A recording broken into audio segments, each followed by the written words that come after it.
Excuse me, folks, can we come to order? Please stand for the Pledge of Allegiance. Call to order the council meeting for April 9th. I pledge allegiance to the flag of the United States of America and to the republic for which it stands, one nation, under God, indivisible, with liberty and justice for all.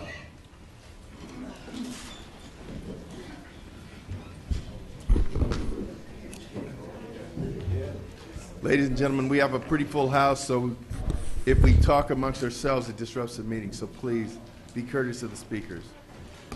Madam City Clerk, could you call the roll? A quorum is present.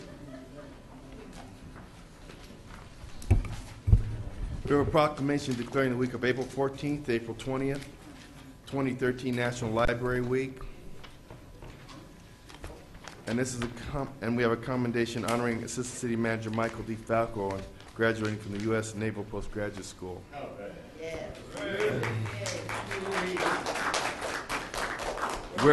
Whereas our nation's schools, academic, public, and special libraries make a difference in the lives of millions of Americans, and whereas the City of Inglewood maintains Inglewood Public Library as a regional depository for the use and benefit of all its residents, and whereas the librarians and staff of the Inglewood Public Library help people of all ages and backgrounds find and interpret the information they need to live, learn, and work in the 21st century, and whereas the Inglewood Public Library delivers a world of knowledge in person, by telephone, and online, as well as provides public computers for those who might otherwise be without access to digital resources, and whereas libraries, librarians, library workers, and supporters across America are celebrating National Library Week. Now, therefore, be it resolved that the Mayor and City Council, the members of the City of Inglewood, California, do hereby proclaim the week of April 14th through April 20th, 2013 as Library Week in the City of Inglewood to coincide with the National Library Week. We encourage all residents to visit the library this week to take advantage of the wonderful library resources available in Inglewood and to thank their librarians and library workers for making information accessible to all. And could we have our library workers come over to the wall? Do we have a report? The board. Oh, the board. Okay, could the board step over here to the wall?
I know, that's a good question. Okay. Yeah, that's a good question.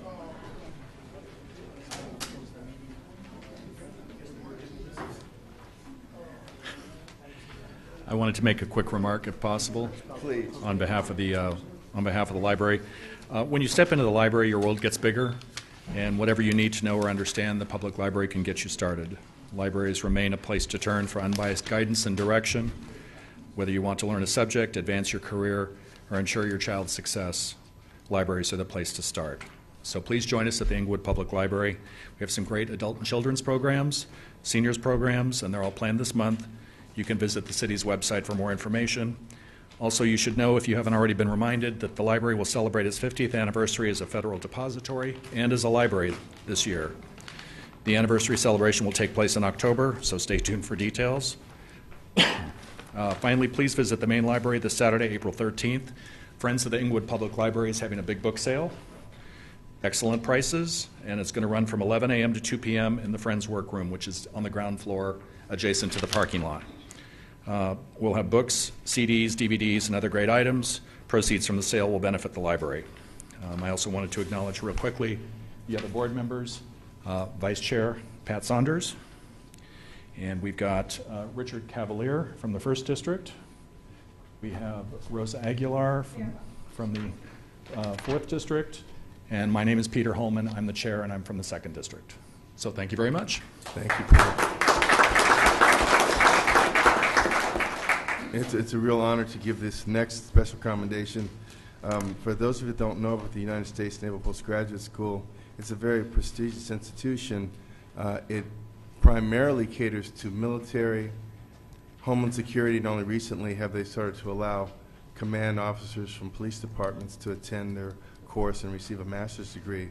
Michael Falco may be one of the first civilians invited to attend and graduate from that curriculum. He also had the outstanding thesis for his class. And this is a special commendation to Michael D. Falco on the occasion of your graduation from the United States Naval Postgraduate School. Whereas Michael Falco began his career with the City of Inglewood on September 22, 2003, and whereas Michael Falco has held numerous positions within the City of Inglewood during the past 10 years, and he currently serves as Assistant City Manager, in which he oversees the Information and Technology and Communications Department, Parks, Recreation and Library Services, Human Resources, and Parking and Enterprise Services, where he serves as the Executive Director of Inglewood Citation Management Services. And whereas Michael Falco also serves as the city's Deputy Director of Emergency Services, in which he is responsible for the non-public safety aspects of emergency preparedness and disaster planning, including management of the city's fire contract with the Los Angeles County Fire Department. And whereas Michael Falco is a Red Cross Community Ambassador for the City of Inglewood and serves as the Commission Advisor to the Inglewood Citizen Police Oversight Commission, and whereas Michael Falco has completed a Master's of Arts degree in Security Studies at the highly prestigious U.S. Naval Postgraduate School Center for Homeland Defense and Security on March 29, 2013, and whereas Michael Falco, during the rigorous 18-month online and in-residence program, collaborated with Homeland Security officials from across the nation on current policy, strategy, and organizational design challenges, bringing honor and pride to the City of Inglewood. And whereas Michael Falco wrote a thesis entitled, "Does Homeland Security Constitute an Emergency Academic Discipline?" that won top honors by receiving the Outstanding Thesis Award. Now therefore be it known that the Mayor and Council members of the City of Inglewood, California, do hereby congratulate Michael Falco on the occasion of his graduation from the new U.S. Naval Postgraduate School. May you have continued success in all of your future endeavors and be blessed with good health, happiness, and prosperity. Presented the 9th day of April. Inglewood City. Thank you.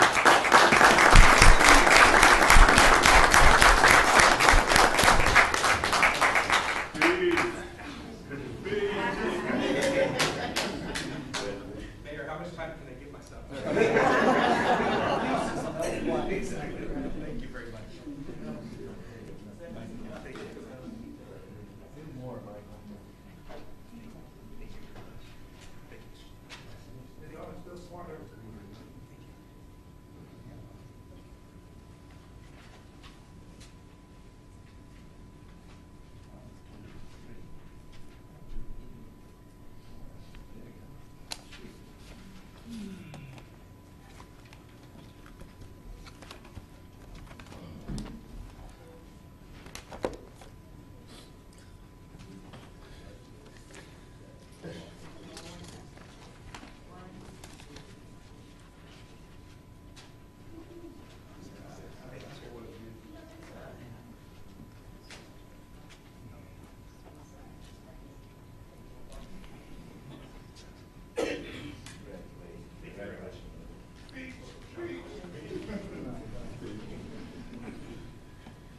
Public comment. Any persons wishing to address City Council on any item on today's agenda other than closed session may do so at this time.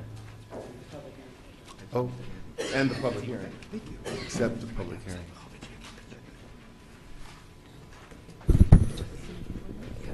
My name is Rosemary Becker, and I have lived in District 2 since 1944.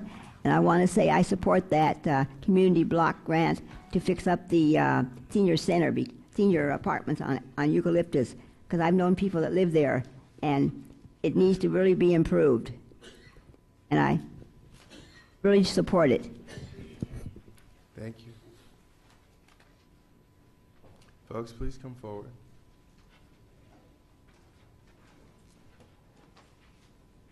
Good evening, Leroy Fisher, the 1st District. I got a question first off with regard to number 8 here. Quite often I've seen this black rock construction, and I don't expect to get an answer. But I was just wondering, is that the same black rock that was over in Iraq, that was in the war there in Iraq? Does anybody know? And I was just kind of curious about that.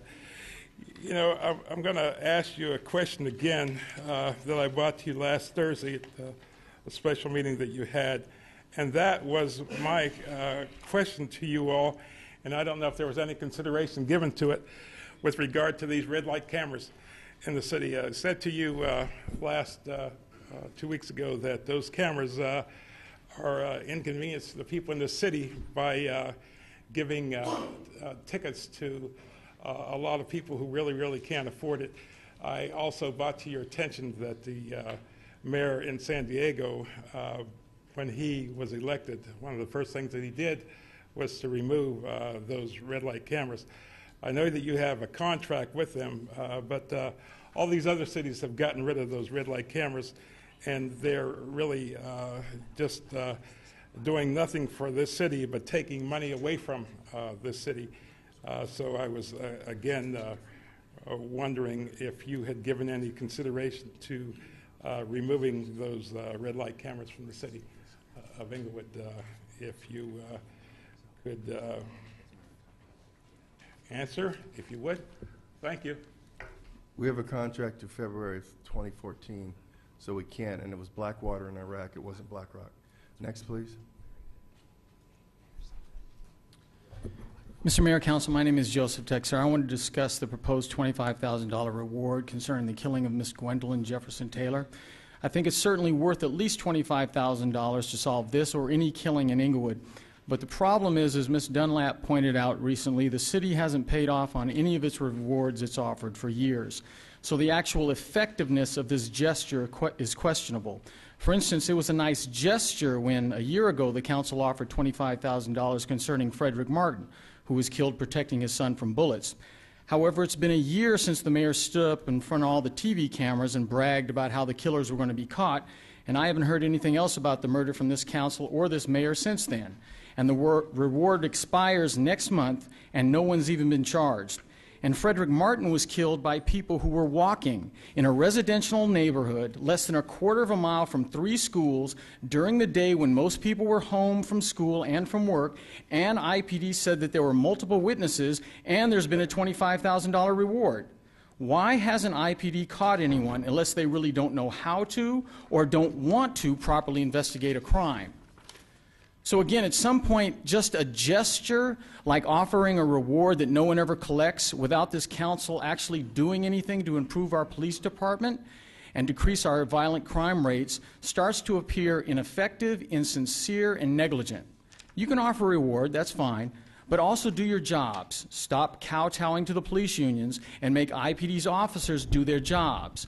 IPD's own policy, right here, on investigating crime states that there are a minimum of 10 applicable steps. But when someone tried to kill my neighbor's son, IPD officers did only 2 out of 9 of those steps, and they did both of those 2 steps incompetently.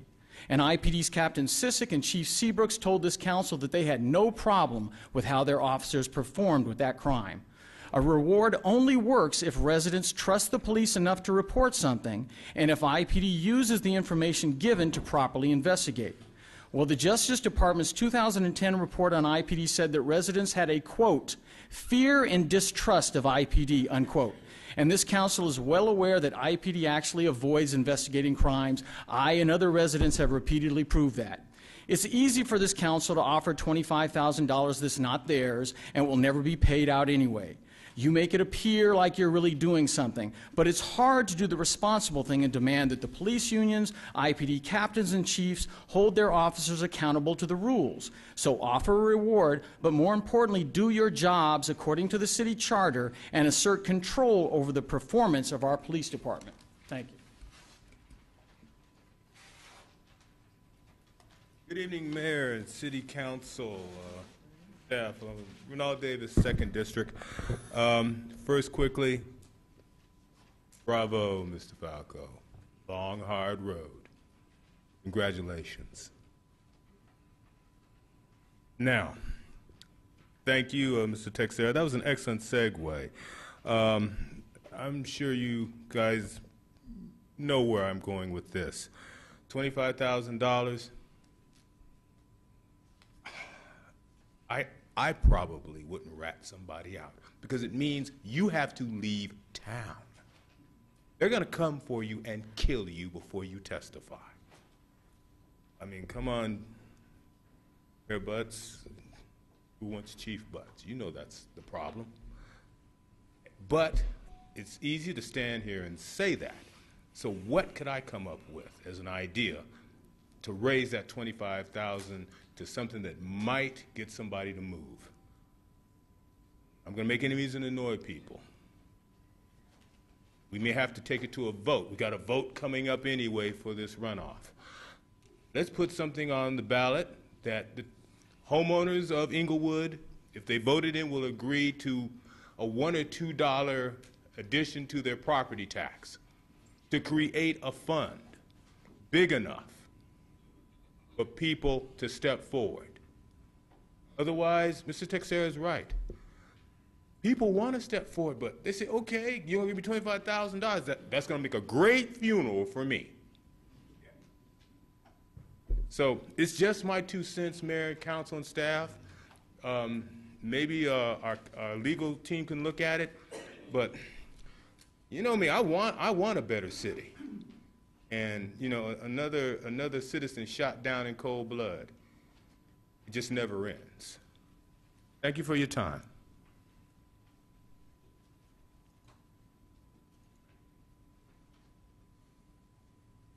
Alicia Ford, 1st District. Never in the history of this city has the Inglewood Police Department had a police department that is not manned after, they say, 9 o'clock. I'm not sure if it's 8, but they said 9 o'clock. When you go into the police station at 9 o'clock, you get a red phone on a wall. People come in this police department bleeding, chased, wounded.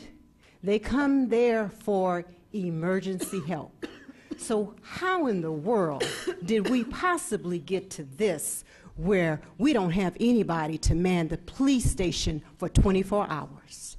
But what I got and what I heard from when I asked, I was told, well, you know, in one city, they closed down at 5 o'clock. Listen, you haven't changed our property taxes. In fact, you've gone up. Hear me good and hear me well. This police department needs to be 24 hours, 7 days a week, and let it be nothing less than that. If it doesn't change, very soon, you're going to see some people very upset in this city, and some of the folks in this city, including some that sit in this room, you're going to have some issues with some high folks in authority. Again, I hope my words are fitly spoken.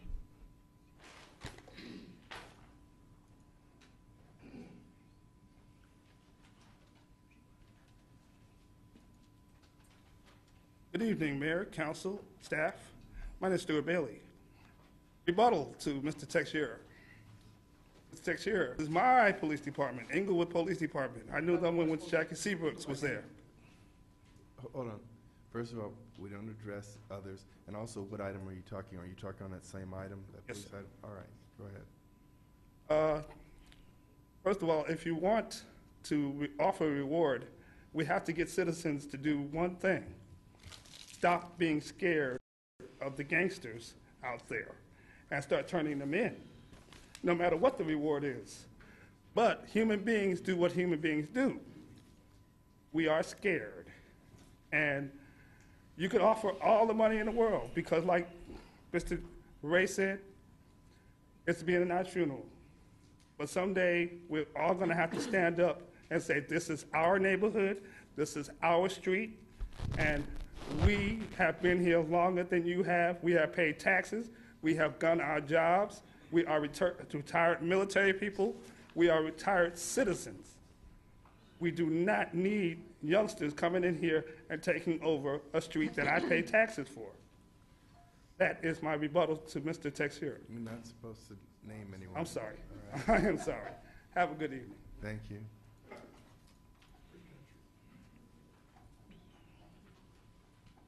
Good evening. My name is Diane Sembrano, and I would suggest we don't need to do the reward if we'd bother to, well, I don't know, teach kids how to read, first of all, and then keep the libraries, all three of them, open.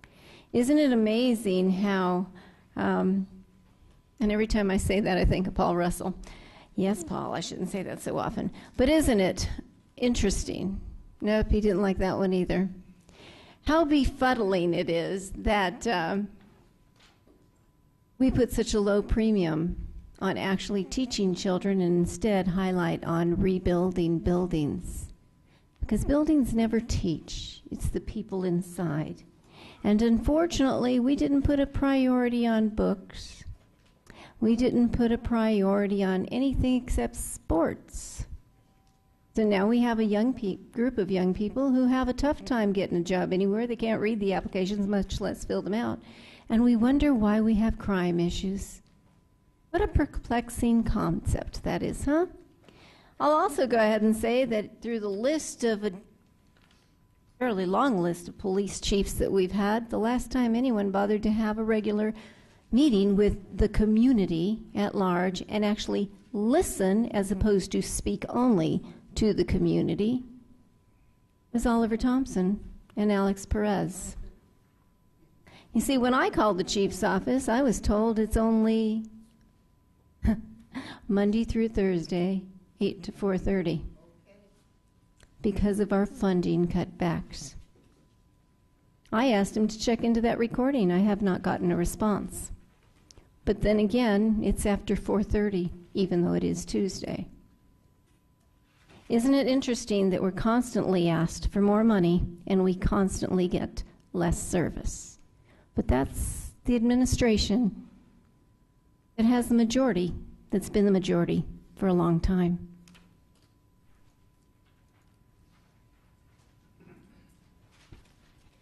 My name is Alfonso Parker Jr. I'm a Vietnam veteran, 66, 67. I'm also a conscious objector that came home alive. Well, on the agenda about the award, my issue with it is I wonder and I hope it's not going to turn into, if it's ever paid or dealt with, it won't turn into a debacle that the one for Darner did. I hope you got it more organized than they had that one. Congratulations, sir. I'm also a certified trained Inglewood community emergency response team person. What that means is that it's my choice. It's volunteer. I can respond or not respond. It's my choice to the nearest person in authority, see if they need my help. And that's my choice. I'm glad to see you where you are now with your training. Because that thing here on the 18th of, I think it was December, when I graduated with my certificate on the 15th of December, it was a debacle. You had people running to the elevators, backing up, stacking up, wouldn't listen to the sergeant at arms, and waited a while for the mayor to make an announcement long after the thing had went off. It was confusion. And once he did, I got up and I made my way out there, steered the people right direction because of my training three days prior. And They started to listen, and it happened. It didn't. It took a lot longer than this 6 minutes. Somebody speaking in this news article. It was a mess. So now I think with your credentials, you will be the center for City Hall and the rest of the city to bring this thing in line, because the disaster is no joke. Also, oh, I got a minute. I don't have to rush. The senior citizen, which would have, I wish you were in place then, because you could have dealt with this senior citizen thing in the paper here, where they're on the 9th floor, wheelchairs and everything. And had that debacle happen that night with no elevators and people waiting to, and if, by the way, if you open them elevators, I didn't know this here because it's been a long time. If you open them doors and pried them open, the elevator was downstairs on the 1st floor. So it's good, fortunate you couldn't open, the people couldn't open them. But to have these people on the 9th floor at any time, wheelchair bound and walking with cane, whatever, I wasn't here, but I heard about it. If you're going to do that, this should come under you. Look at it again. Maybe you need to have them on the 1st floor, because you don't know what kind of disaster. Doors could jam. You bust out the plastic windows. What do? Get sheets and lower them down one by one? That's very unsafe, and it can cost the city. But I'm glad to see you in place, because maybe you'll start bringing the city in line with what real safety is about.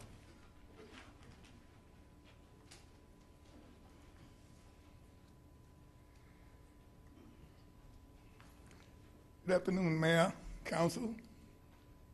Things have been going pretty well this summer. I don't want nobody to think I don't care about the boys that got killed or ladies that got killed, but $25 will give my wife that when we go to New York. And we know we're coming back. But I'm here to speak about 811 Eucalyptus. That's public hearing. We're going to have a public hearing for that, so you can't talk about that right now. But when we call the public hearing, you can speak about it then. Okay, I got a good start. Thank you, Mr. Burke.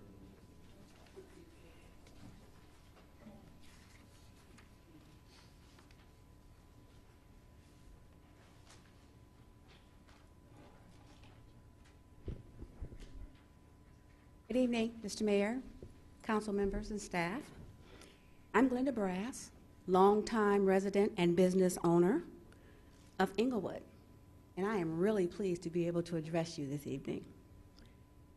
I'd like to speak on the payment of the bills as it relates to election services. Firstly, I'd like to commend the city clerk for an excellent job in running another successful election.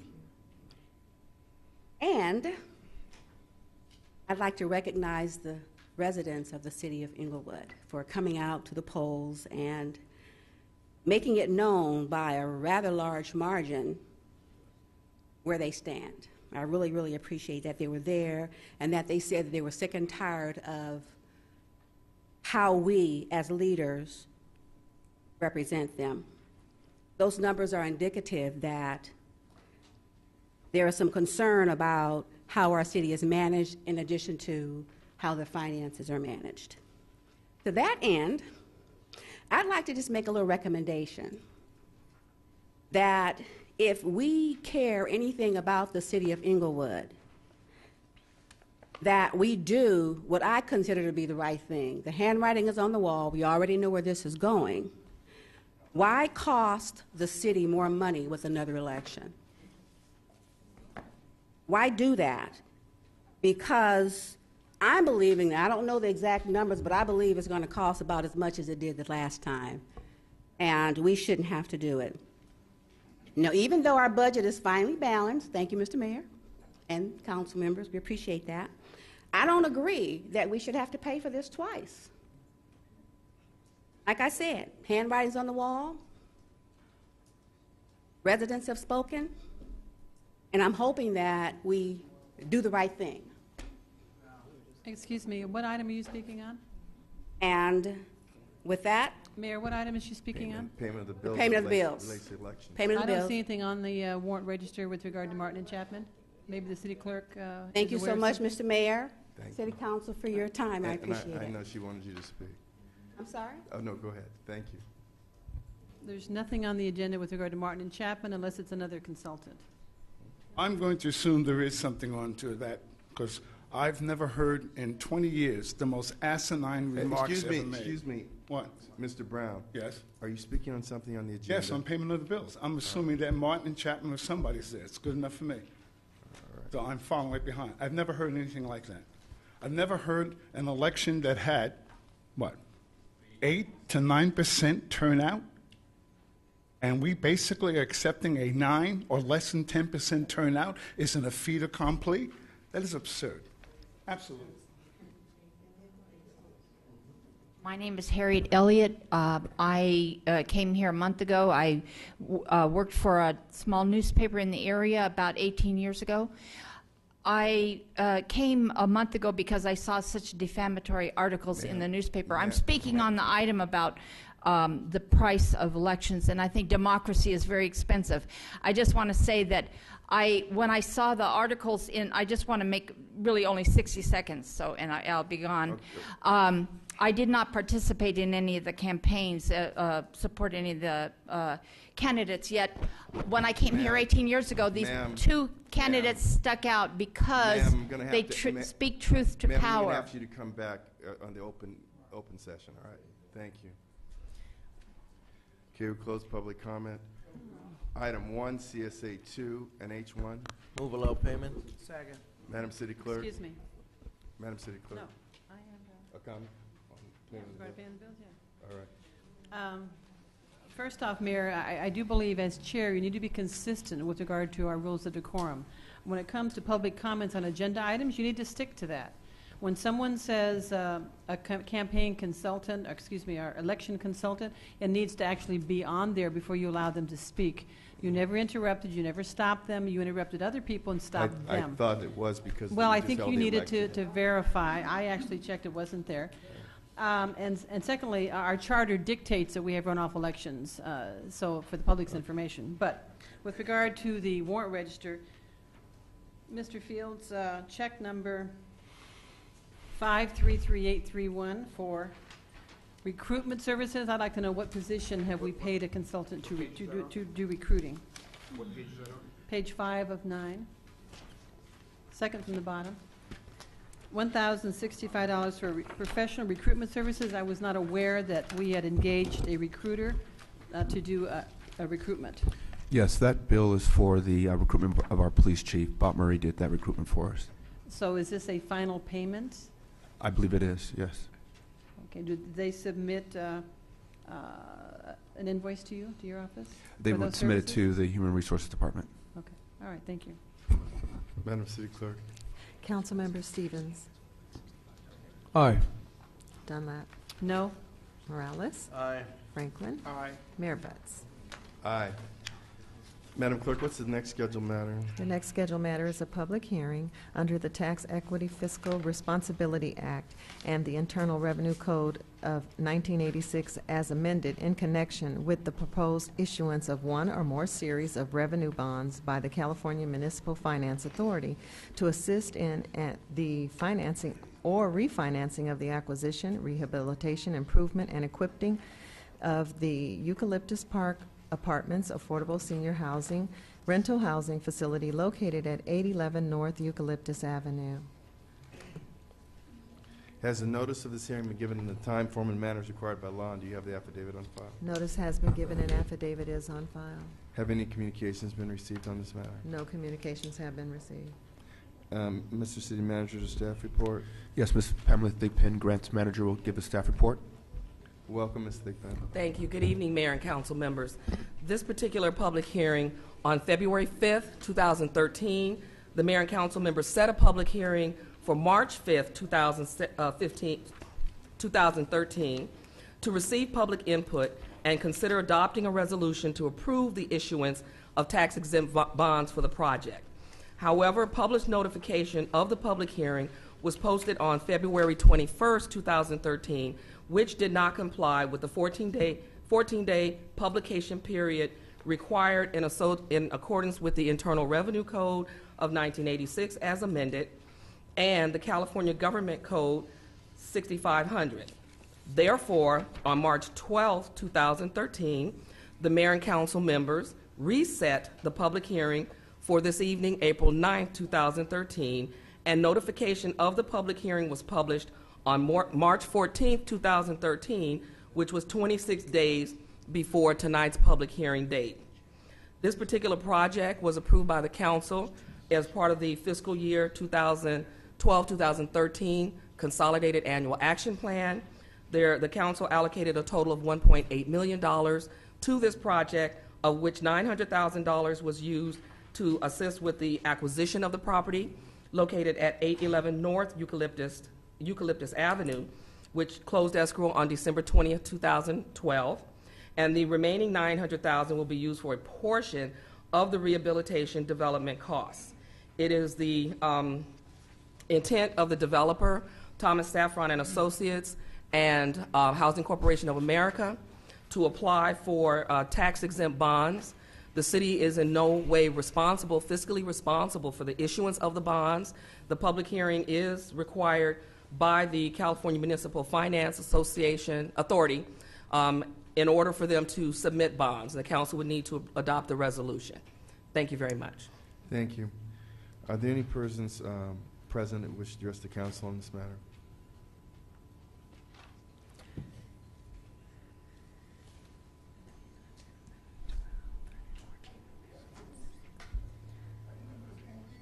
Council members, as with any of our buildings, when we build them, I would hope that this time, since it's a senior facility, that we actually make sure that our building people go through and check for the functioning parts that are supposed to be in them, unlike our Osage senior villas. Every time we allocate dollars to certain groups, that money just seems to grow wings and fly away. And we very often have absolutely nothing but little paper receipts to show for them. That's kind of what happened to all those architectural engineering designs for that fabulous senior center we'll never see, the one that is a current vacant lot. Oh, by the way, just for the vacant lot concept, isn't it great? We're going to exchange our tumbleweed fields on Century for gravel pits? That's great. I hope this one actually becomes a reality, because you've had the opportunity to do the right thing for a long time. That hasn't happened too often. I think that sometimes you need to actually follow through and make sure the building is built according to spec, because the seniors we put in them should not have to deal with someone's not feeling like doing their job, or somebody else rushing along and using substandard something to get it done quicker for a better profit.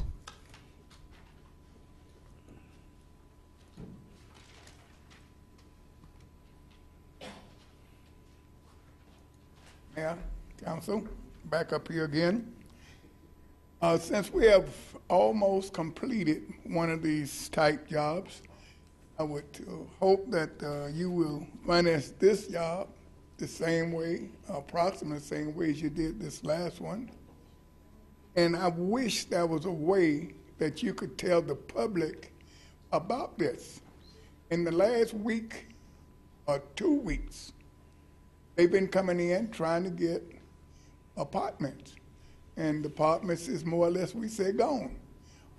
They're waiting for the other people to get turned down before they can open it up again to the public. There's been many people, quite a few, and I asked them to come up and talk to their council about it. I don't know if they did or not. But only a couple of you councilmen came by the job when the job was working. And Elroy came by, and Stevenson came by, and looked at it. And I think they kind of liked the job. It's a beautiful job. And I told them it really wasn't built for us, but it looks good. Thank you.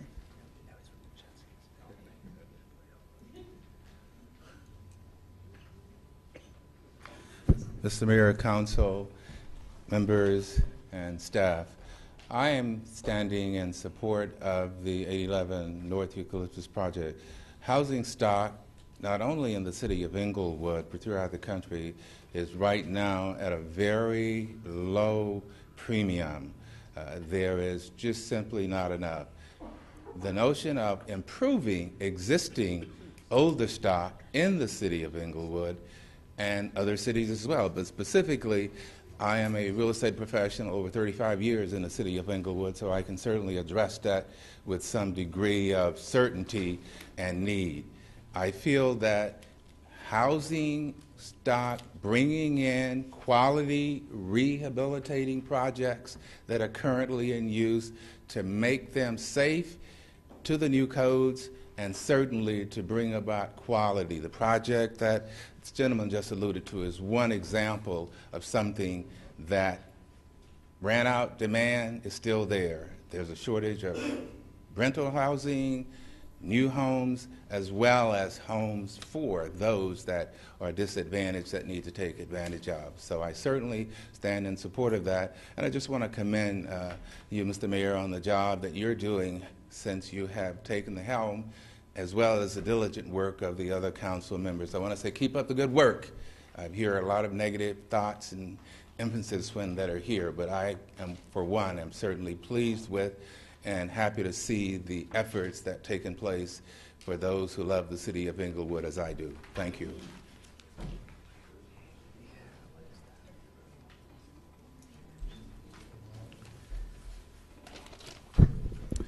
My name is Willie A.G., and I live in the beautiful city of Inglewood. And these apartment buildings at 811 North Eucalyptus is going to make this city more beautiful. I, too, want to thank this council for supporting this. I would suggest that you just vote on it. I don't want to hear from you guys. Approve it. Thank you. Okay, I'll close public comment. Move items 1 and 2. Second. Yes, sir, come on. Yes, my name is Nathaniel Dillon. Pleased to meet all y'all. I am one of the residents at 811 Eucalyptus. That is one of the oldest buildings around for apartments for seniors. And I would like to know, are they intended to start that project anytime soon? Yes. Now, would that funding affect the senior center that the seniors don't have anymore? No, sir. It will not. Will they ever get a senior center again? Yes, sir. Anytime soon, in the near future? Sir. Just out of curiosity. Sir, you just make your comment, so we're trying to answer you, but we'll make it take too long. Just go ahead, sir.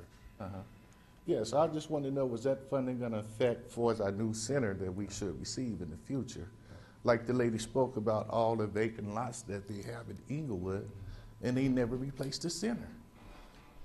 I'm loving that they're going to renovate the building that we're in, but we also need a center just as well. You know, we've been needing a center before we needed our building renovated. You know, and I could say that for myself and a lot of other seniors that's around here. You know, and so I just wish and hope that they do get it together in Inglewood, because I love Inglewood too. I love the city. I wouldn't care if the tax go up this high. I'm gonna still be here. You know, thank you. So I move item 1 and 2. Second. Madam City Clerk. Excuse me, Council this is a public members. hearing, Mayor. I would think you. Councilmember Stevens. Oh, if you'd like to speak, you always say you didn't ask to speak, so if you're asking to speak, please speak. Yeah, actually, since it is a public hearing, members of the body should be given an opportunity. We always have in the past. I'm gratified that there seems to be the full support of the council for this particular agenda item. This is a building that's one of the oldest senior housing facilities in the city. It's been in disrepair for a number of years. I was very gratified to be able to actually find a buyer for it when the former owner was very negligent in the upkeep. The seniors would call me on a regular basis trying to get repairs done. I would work with the seniors, try to work with the management company, and they were just very difficult. They did not want to spend money on this building. So I stepped up to the plate and tracked down someone I thought might buy it, which they did. And now they're in the process of renovating all of these units. We're thrilled. The seniors who live there are thrilled. They're going to have new kitchens, new bathrooms, a brand new, beautiful community room with high ceilings, and they're fixing things that never should have been built in the first place. Like, for instance, to go to the trash area on the first floor, you have to walk up 2 steps.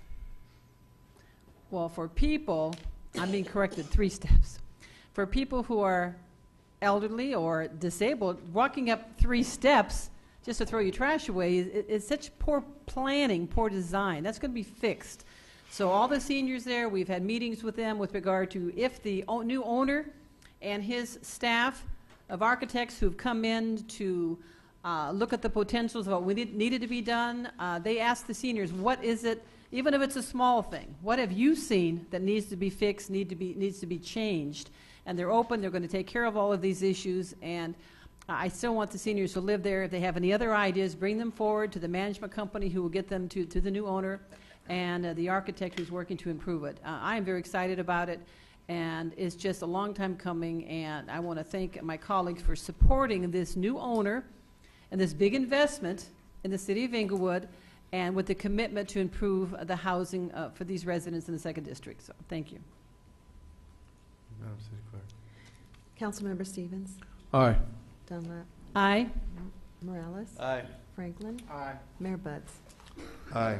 Consent calendar items 2 through 9. So moved. Second. Actually, I want to pull item 4, and then I have a comment before we vote. I would like to pull item 7. Okay, so we're approving 2, 3, 5, 6, 8, and 9. Madam City Clerk. Excuse me, I'd like to comment before we vote. Excuse me, you said, Mayor, 2, 3, 5, and 6? 2, 3, 5, 6, Thank you. 8, and 9. 8 and 9, okay. Yeah, I All pulled right. 7. All right. Nine. All right. Madam City No, Clerk. Mayor, I'd like to comment. You can make a comment. We're gonna talk about these No, other I items. want to comment on the ones that are up for approval. I thought it's consent calendar. It is the consent calendar, and I'd like to comment on it. All right. Go ahead. Thank you. Actually, in the past, the kinds of things that are on the consent calendar are typically items that are rather perfunctory with regard to renewals of something that comes before us on a regular basis, or very small items, and so forth. However, I have a concern that we're putting things on the consent calendar that I believe it's not appropriate that they're on the consent calendar. They should actually be under department reports or under the city manager. And I want to speak to that. The definition for the consent calendar, these items do not look on the surface to meet the qualifications. For instance, the $600,000 agreement. This is not a $5,000, $10,000 item, and it hasn't come before the council in the past. With regard to some of these other items, they're somewhat large, but they've never been before us before. Something on Public Works, well, I already mentioned the $600,000. That's never come before us before. It's a new agreement. This is not the place for that. Now, if we choose to renew this agreement in the future, yes, it comes on the consent calendar, but not the original item. They need to be separate and not all voted on together. That does, it's a disservice to the public because they don't have an opportunity to really learn what these items are about or how their money is being spent. So I would ask the city manager to more carefully review the criteria for something to be placed on the consent calendar, and also to, I'm going to say, if you're uncertain, err on the side of providing more transparency to the public, which would be having it under either your section or under department reports. Thank you. Madam City Clerk. Councilmember Stevens. Aye. Dunlap. Aye. Morales. Aye. Franklin. Aye. Mayor Buds. Aye. Item 4. Staff report recommending adoption of a resolution offering award up to $25,000 to any individual provides information leading to the identification, apprehension, and conviction of a person responsible for the death of Gwendolyn Jefferson Taylor. Move approval. Second. Staff report. Good evening, Council, citizens. Yes, this is a recommendation to Council for staff report to approve of a $25,000 reward leading to information to the apprehension of individuals responsible for the death of Miss Gwendolyn Jefferson Taylor. This crime occurred at Rogers Park in December of 2010. And we initially had a reward, and we are now asking for a renewal on this reward. Thank you. Councilman Donna? Yes, thank you. With regard to this item, the reward, of course I support this reward. However, I'm going to say at least 15 years ago, I attempted to have our rewards increased. At that time, increased to $50,000. Today, I want the chief of police to bring back to us within 30 days some rationale as to why we're not offering $100,000. We've yet to pay out any of these funds, and $100,000 allows someone to relocate, because somebody made the comment about citizens need to stop being scared of the gangsters. I don't think so. People do not want to be a witness. And if they're going to be a witness, they need to receive a decent amount of money to allow them to relocate if that's what they choose to do. $100,000 is cheap with regard to what it costs for public safety in this community. And I want the people out there committing these horrible crimes against the people who live in this city, I want them to know that they commit a crime, they kill someone in this city, they've got a price tag on their head. $100,000 might make them think twice about crossing over our city limits to come in here. And I think it would be money well spent if we began to actually apprehend these people due to tips. Apprehend, prosecute, and incarcerate. So once again, this is $25,000. 15 years ago, I tried to make it $50,000. Didn't happen. I hope there'll be some support up here to make it $100,000. Because you're getting criminals off the street, and I think it's a real detriment when people believe that there's a real price tag on their head. A real price tag. So I would like to ask that we consider doing that. And with regard to some of the comments about the police that were made, we do have some issues here in this city.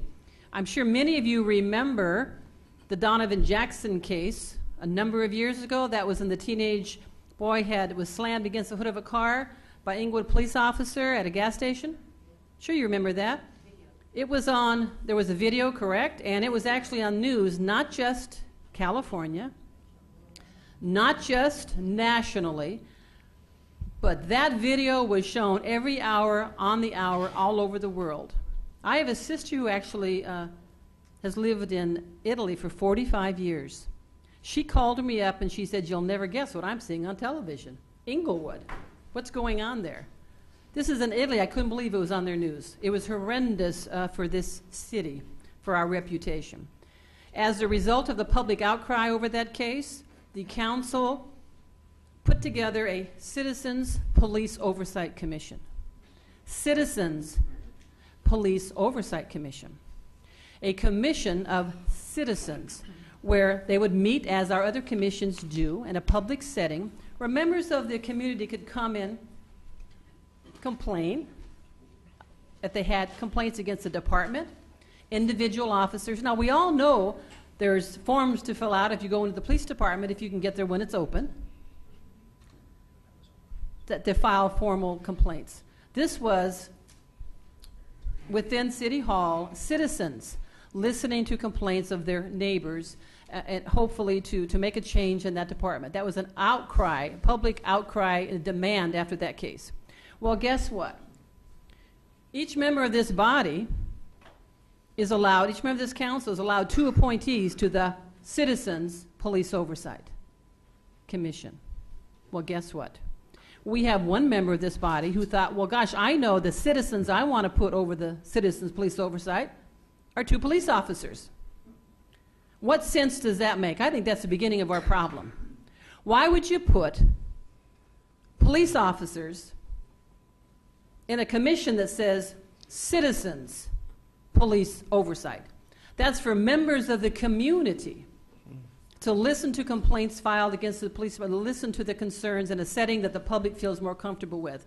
So I believe that members of this body are doing a disservice to the community that they're sworn to serve when they're putting police over the police, when we already have police over the police in the department. And I want people to think about that. Thank you. Any other comments? Councilman Stevens? No.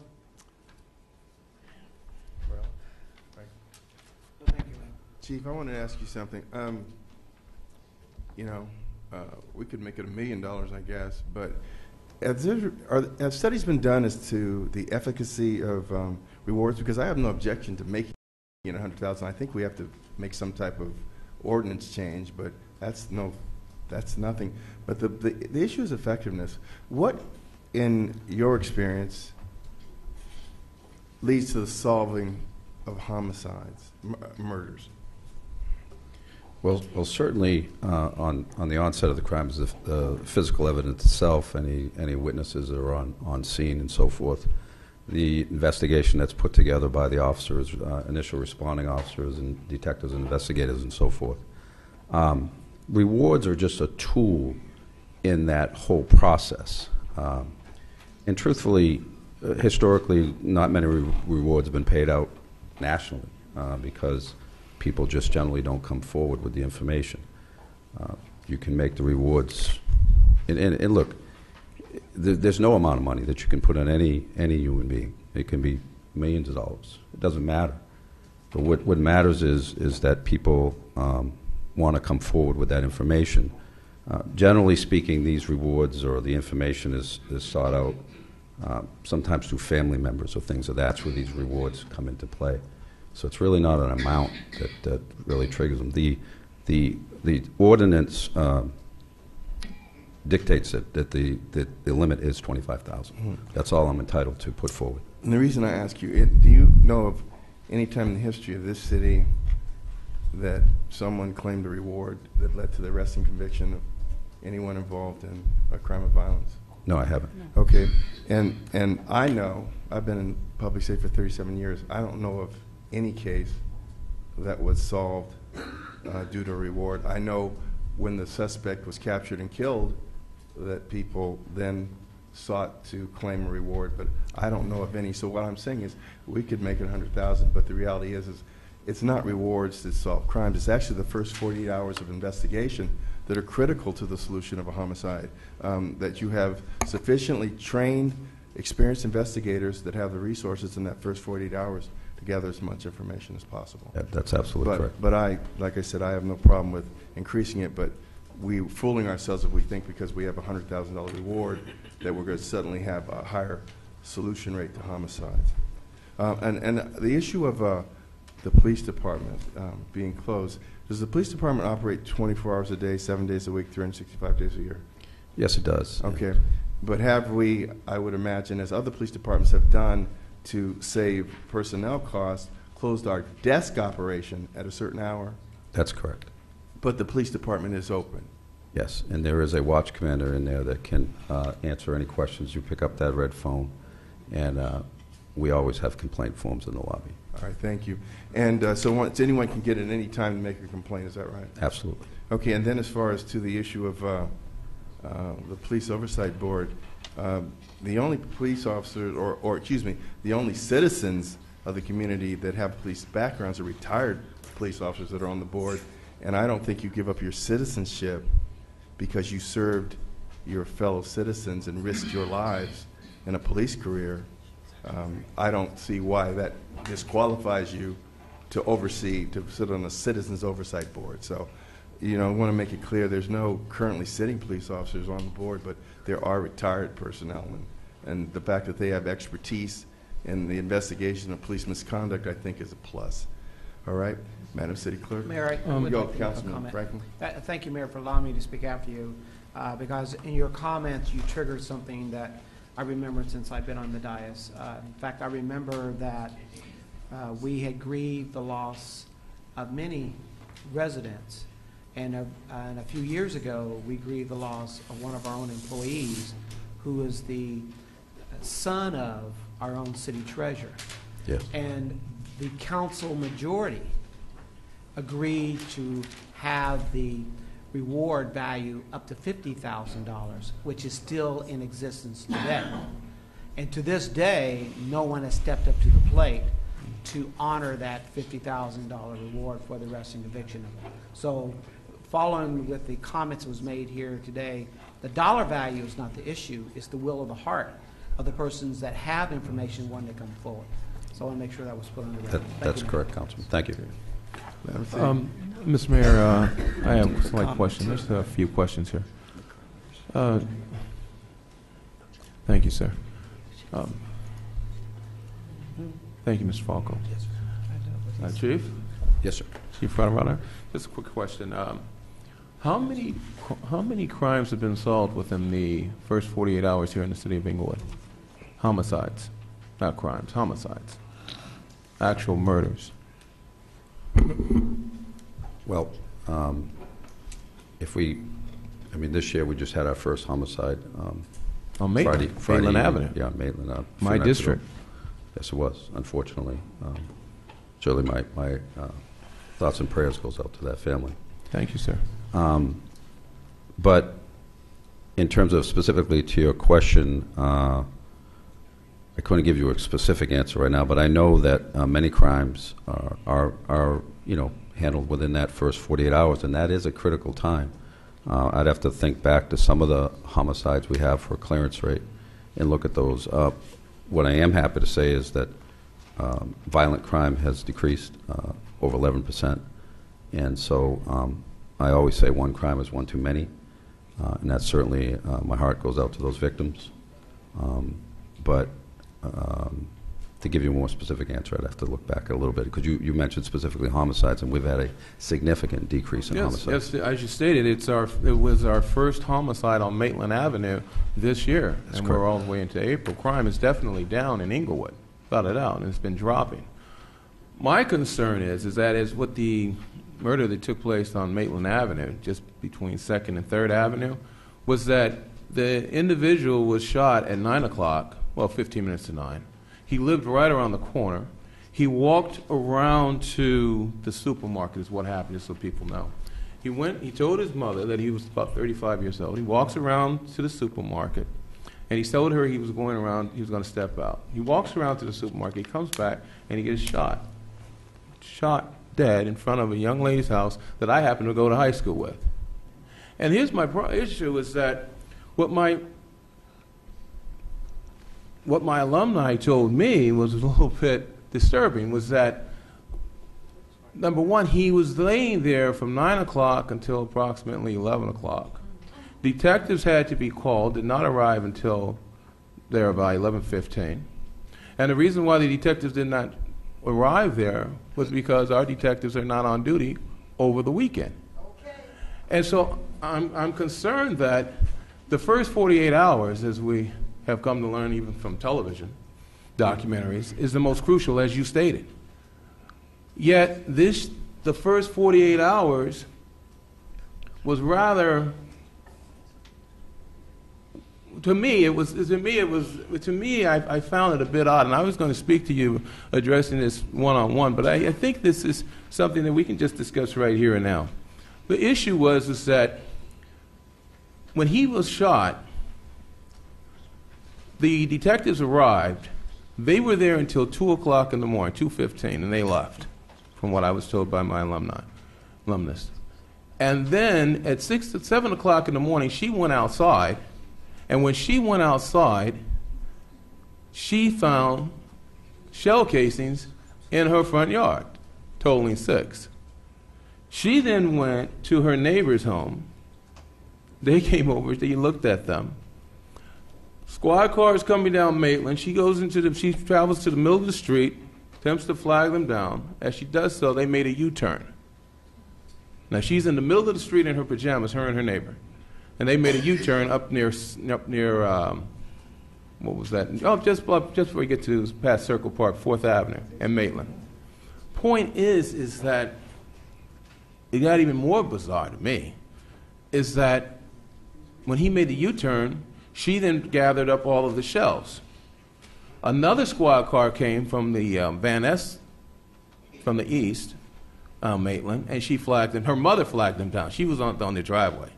And when she flags the officer down, the officer was courteous. He came over and he said, "I'll get that." He went to his trunk of his car. He took out a glove, opened the glove, said, "Deposit the shell casings in here." Now, one person had came to her and asked for it as a memento to remember the young man who passed, but she had 5. She deposited the 5 inside of the glove. And after she deposits them into the glove, the officer told her, gee, it would have been nice if you hadn't touched those with your bare hands. Now, I say this to say this.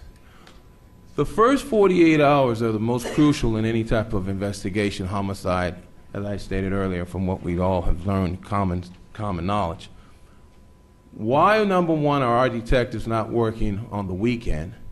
Number two, why wasn't someone posted there at that crime scene until the morning hours to retrieve those shell casings to ensure that no one else, to ensure that the resident did not touch them?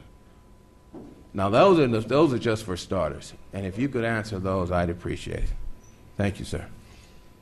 Well, I'm unaware of what facts you just laid out to me. I'd have to check into this to understand more. Officers arrive on scene. They're expected to do their due diligence in terms of the investigative tasks that they're in front of them.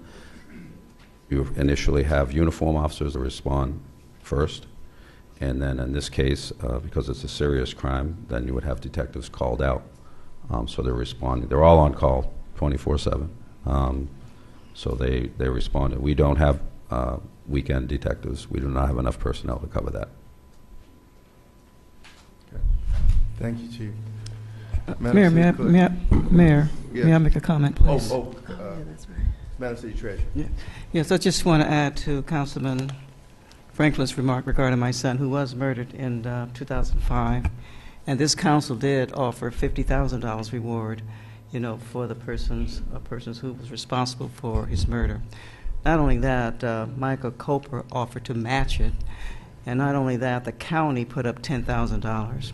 Not only that, did I also offer $10,000. So we're talking about $110,000 that was offered for information leading up to those persons that were responsible for his murder, and no one has ever come forward. So I'm in agreement, with the mayor and with our chief, that it's really not the money.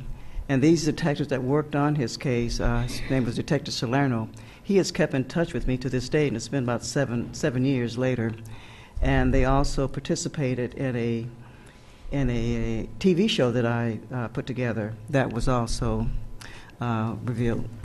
And not only that, they also made arrangements for Crime Stoppers to also air information regarding my son's murder and also America's Most Wanted. So all of that, and still no one, of course, has been apprehended, you see. So again, it's not necessarily all the money at all. And matter of fact, Detective Salerno said it will probably be someone who has been apprehended, right, who is in jail, and he has information to offer so that he can, get his sentence reduced or get released from prison. Is how the person who has murdered my son, as well as many, many others, who will ultimately be caught.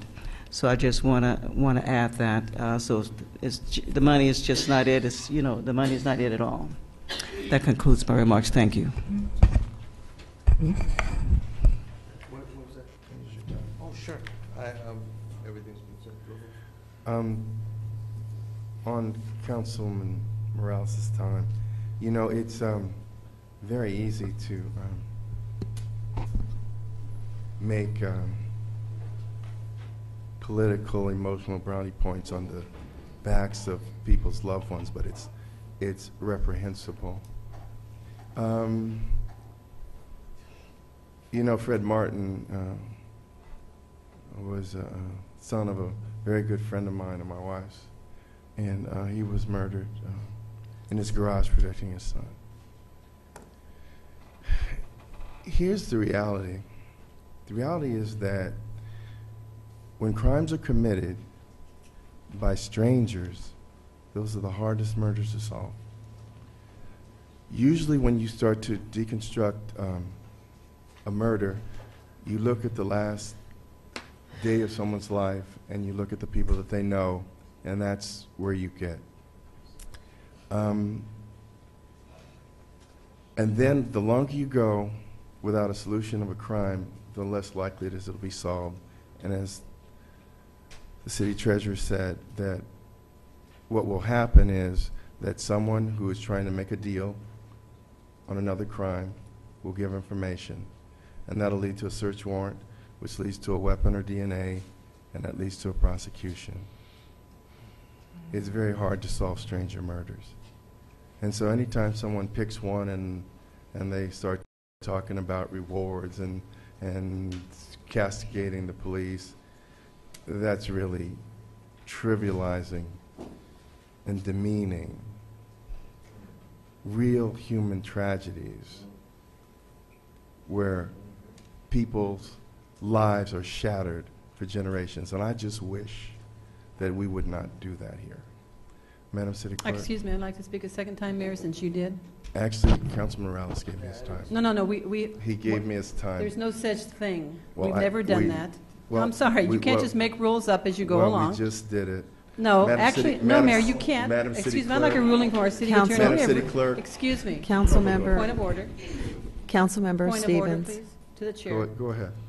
It's me. I've heard, I know you want to completely throw out I've any heard- rule of law. I've heard your point. Or Robert. I've heard no, your you point. haven't heard the point. I would like to make You it. said we've never done it. I have a disagree question for with our you. city attorney. Well, why don't you ask the question to me? I'll ask the city attorney. Well, you just completely rewriting how this council runs. Actually, and that's the way Robert's Rules of Order and I calls for it. object to that. That's the way Robert's Rules of Order calls excuse for me, it says we have never, since this Rules of Decorum was initiated in 1995, ever permitted any member of the council to give time to another person, ever. Ever. So all of a sudden now, as opposed to just allowing me to speak a second time as you did, I don't see what's a harm in that.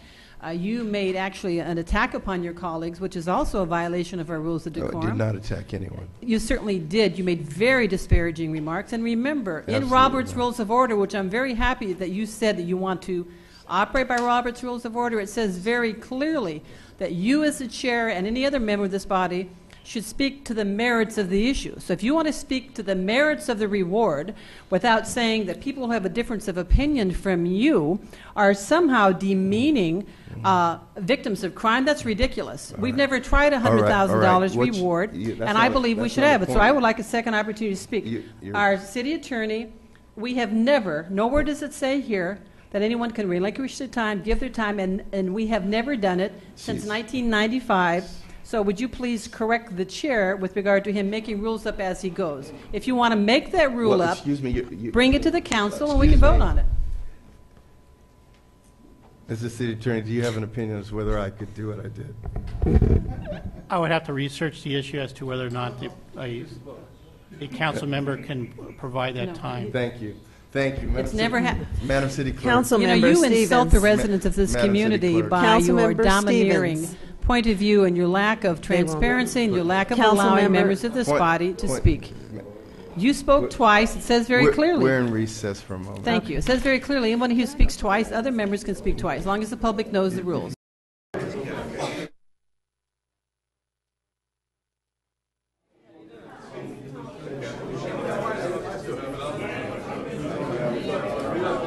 Mr. Sergeant at Arms.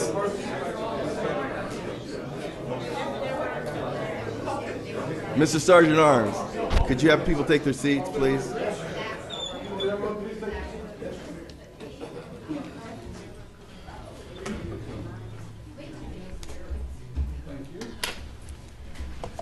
We're back to order. A quorum is present. Madam City Clerk. Councilmember Stevens. And this is for the vote, Madam Clerk, on That's correct, what item? sir. What That's are we voting on? correct. Yes, Item that's 4. correct. Specifically? Item 4. Councilmember Dunlap. Madam City Clerk, I just asked a question, Mr. Chair. Well, the item that we're voting upon is what item?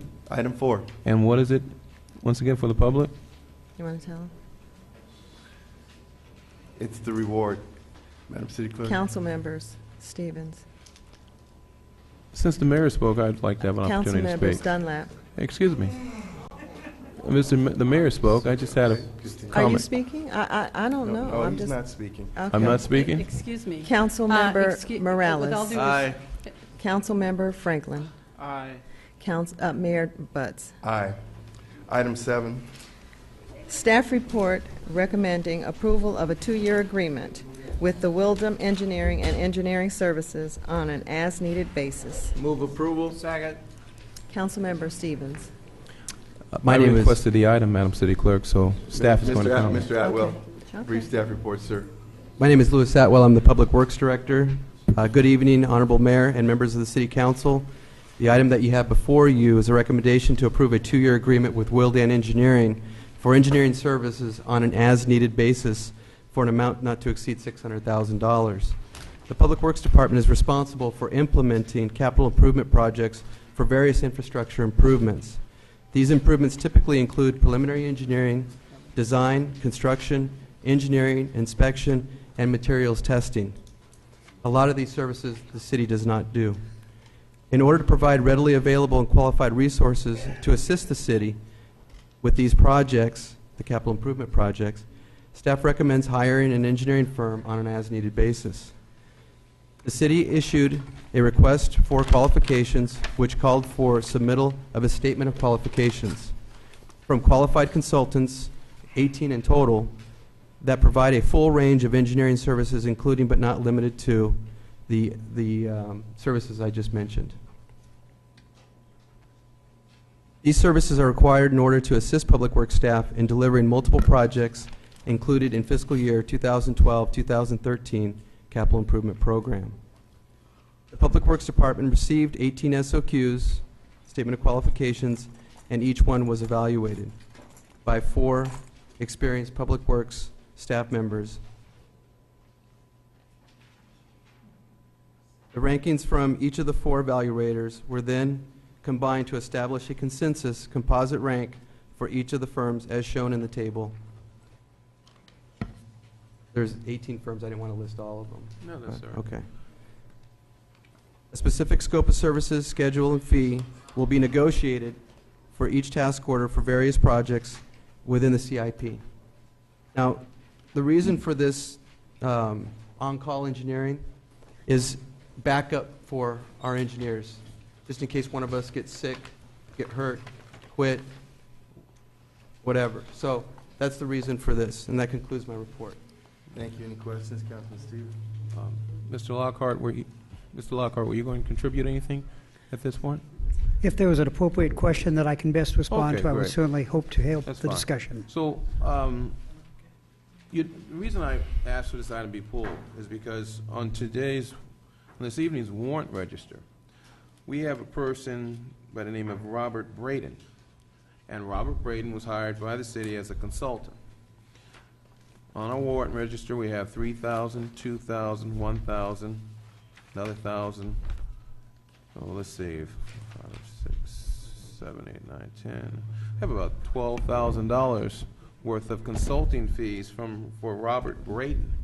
Now, that's just what he was doing in reference to the re-engineering of La Brea from Century Boulevard to Woody's Barbecue for its public. My question is that now, are you asking for funding to provide funding for another consultant in addition to him? Yes. Braden is not an engineer. All he's providing is scheduling, and he's providing some project management support services. I understand that. Okay. So he came on board before you arrived. And so I just wanted to bring it to your attention that we have someone here, but yet staff stood right there, sat right where you are, and said that it was not necessary for him to have an engineering certificate. It was not necessary for him to have an engineering degree. That for what we needed, he could complete the job on La Brea. Now, I'm concerned about, we have a number of individuals on staff who are engineers. I'm concerned about how heavy is their current workload, what projects require an engineer. And the only reason I'm going to go through this because we'll beat the clock here, Ms. Hatwell, and I've had only 3 minutes. So what projects requiring engineering efforts are in the pipeline over the next 3 years? So I'd like to know what projects we have coming. I'd also like to know what is the current workload of our engineers on staff. Okay. How do you anticipate using the engineering consultant's time? And I'll give you this, I have a copy for you, sir. And why not hire 2 more engineers? Okay, and what is the approval procedure for assigning work to the engineering firm after council has approved this item? And finally, of the companies that are listed here, this company we selected is once again from Anaheim. And this has been going on before you arrived. And I just have an issue that every time that we hire a consultant with a technical background, that we travel to Anaheim, Irvine. I have a former city manager, Mr. Paul Eccles, who relocated there. I don't know if it has something to do with that or not. But I have an issue with that because in my travels throughout my district, I run across so many sophisticated people who are engineers, who can do this work. I know 2 individuals who actually operate from home. And I remember though I didn't see you that day, I saw the candidates that were interviewing for this. Ms. Tatum, she was interviewing them. She was taking them into the conference room, and she was there interviewing them.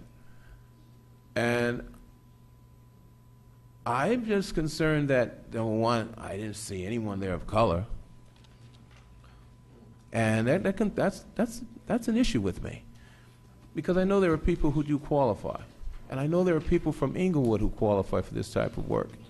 And so often I hear people tell me, my residents tell me that they just wish to have an opportunity. So I tell them about the purchasing department, how you go there, you fill out a card. But for whatever the reasons are, they never seem to surface.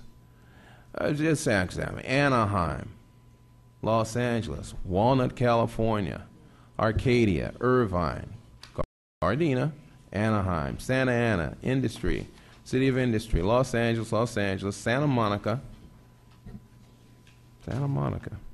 Santa Ana, Los Angeles, Huntington Beach, Los Angeles, Orange, Lawndale. And yet we are actually a middle-class community here. And I'm telling you, in District 1, I have people that can do this. And yet, they never are considered, they never have an opportunity. And I know, Ms. Dunlap, you have people in your district also. So I'm just wanted to hear your response on what was the reach out, what type of outreach did we do for this? And with that, I'll conclude. And I'm going to pass you my questions. I'm expecting you to, could you pass that to Mr. Atwell? Thank you. And thank you, Mr. Atwell. Okay. As far as I think you had a question as far as how did we perform the outreach to bring the firms in. I'll refer that to Keith Lockhart, my principal transportation engineer who was here at the time. Okay. Thank you. Mayor, members of the council, for requests for qualifications like this, we advertise through a variety of services that are tracked by professional engineering firms, both online and published. I don't have a specific list of those, but from the response with the number of proposals that cover the spectrum of engineering, it was certainly a strong response to the request. And if I may add a comment, sir, with respect to the location of the firm recommended, that is their national headquarters. They have other offices in Southern California, which include the City of Industry, from whence people would be coming from different offices, given the particular scope and need of the services performed. They don't all live in Anaheim or work in Anaheim. All right. Go ahead, Mr. Atwell. If this is going to take a set amount of time, you can meet with the councilman later. You make the decision. Yeah, I'd rather give. Well, the public may want to know, Mr. Mayor. The public would like to know. Stevens, this is unfair for you to give the man 15 questions, however many. It's not 15. It's not very many questions. I think I could probably answer just a quick few. One of them is, what is your current engineering staff levels? In my opinion, we are understaffed with the amount of work that we have. We have quite a bit of capital improvement projects. When I came on board 6 months ago, we had 0 CIP projects in construction. We are now going into construction, and I can't give an exact number, but it's millions and millions and millions of dollars. And so my engineering staff is stretched very thin. What this contract allows us to do is take care of some of the peaks. If we bring somebody or 2 engineers on board, we have to take care of them because I don't want to lay anybody off when things start to dip down. So I'd rather take care of these on an on-call basis. The other thing is, Willdan Engineering is a firm with all the way from electrical engineers to geotechnical engineers. We don't have those on staff. So as far as reviewing plans, we won't be able to do that. We'll have to have somebody else do it. Because when something gets constructed, we have to make sure it's built according to the Uniform Building Code or the Green Book or some of these other publications, which require a specialty which we don't have. The other thing is if one of us gets sick or hurt or somebody retires, it takes a while to find somebody, and I don't want any of these projects to lapse because there's funds that may expire. We have funds, I think it's $2.5 million worth of funds that expire in June, and I want to make sure that we capture all that. So I will say, and I'll speak on Keith's behalf, Keith is here every weekend trying to get done a lot of the work that we have, including a lot of his staff. So that's probably the main reason why I'd like to bring this firm on board. So I answered number 2, how heavy is their current workload? What projects require engineering efforts over 3 years? Well, Century Boulevard is one of them. We'll be bringing that very soon as far as a change order request to continue the design and then go into construction. That's probably going to take a couple years. We have a CIP schedule that's years out, including the Civic Center project, which includes seismic. Our engineers are not seismic engineers, which is very specialized structural engineering. We also have elevator, mechanical, and electrical design, which is very specific. Again, we don't have anybody on staff that does that. So as far as those projects go, they'll be spanning out over a couple years. How do you anticipate using the engineering consultant's time on an as-needed basis? If there's a specialty that's required, we'll reach out to them. If we're going to lose funds, I'm going to do whatever it takes to capture those funds and make sure that the people of the city of Inglewood get their projects completed on time. Why not hire 2 more engineers? I'd like to hire 1 more principal engineer, but 2 more engineers, I don't know if we're capable of carrying 2 more engineers for the next 15 years or 10 years.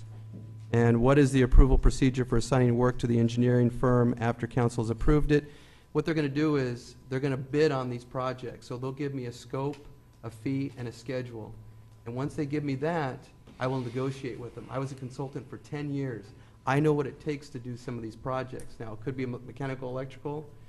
You know, I may not know the details of it, but I know about what it takes to do the design of it, you know, in general. So the scope and fee, I know about what it takes as far as people to do the work. So that concludes my answers to the question. Thank you. Well, thank you very much, Mr. Atwell. You're welcome. Madam Thank City you. Clerk. I have comments. Councilman Dillon. With regard to, you mentioned some of the services that you'll be asking the engineering firm to perform on your behalf. Some of them, of course, dealing with certain street work. You mentioned Century Boulevard. I would like to know where we are. It was brought to your attention. It was brought to Mr. Fields' attention just about 2 or 3 months ago, 2.5 months ago, regarding the $10 million allocated to Century Boulevard due to the settlement agreement. Where are we with regard to getting the $10 million for Century? I'm very concerned that the money the council allotted to use for Century at that particular meeting could have been used for street repair in other areas of the city, such as residential neighborhoods that are in dire need. Right.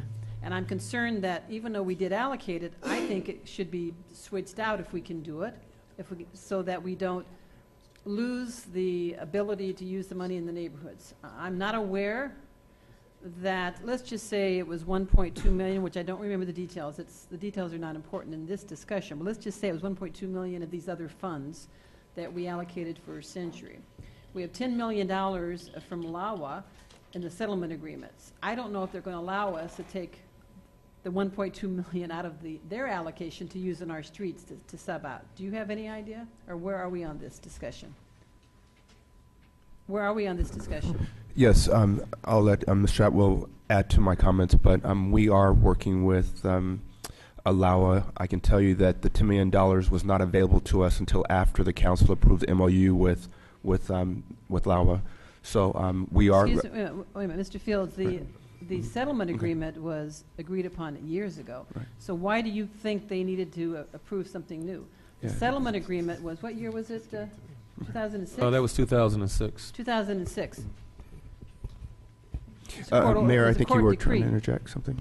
Okay, I'll address Excuse it. I'll address it. I'm- You want an answer? No, I don't. will address it. Excuse me. I will address it. You can do it on your time. No, it's not the point. You're asking a question. I Excuse have me. the No, you information. may not speak on my time. I'm sorry. I will answer the question. You know, You- the you money cannot that the interrupt money me. the What money are in you the settlement doing? agreement. Point of we were order. not- Point of order. We were not Point of eligible order. for Are you it. just throwing out all Point of of our order. rules? No, we were not eligible for it Excuse because we me. had time. You may on our not grant. speak on my Well, then you time. don't want an answer. That's okay. We'll wait until my time comes. We'll wait. Thank you. Go ahead. We'll wait. That was what should have happened from the beginning. Okay. And actually, Wait I your do turn. have more time on the clock because whenever he started interrupting me, a good Mayor. 20 or 30 seconds. Good 20 ago. seconds. Mayor, I did stop the clock, so the only way for me to restart it would be to go in. That's okay. It was eventually stopped, that's true, but I probably lost some time, but that's all right. We'll give you 3 minutes. Go to 3 minutes. Is that go what to I would 3 suggest?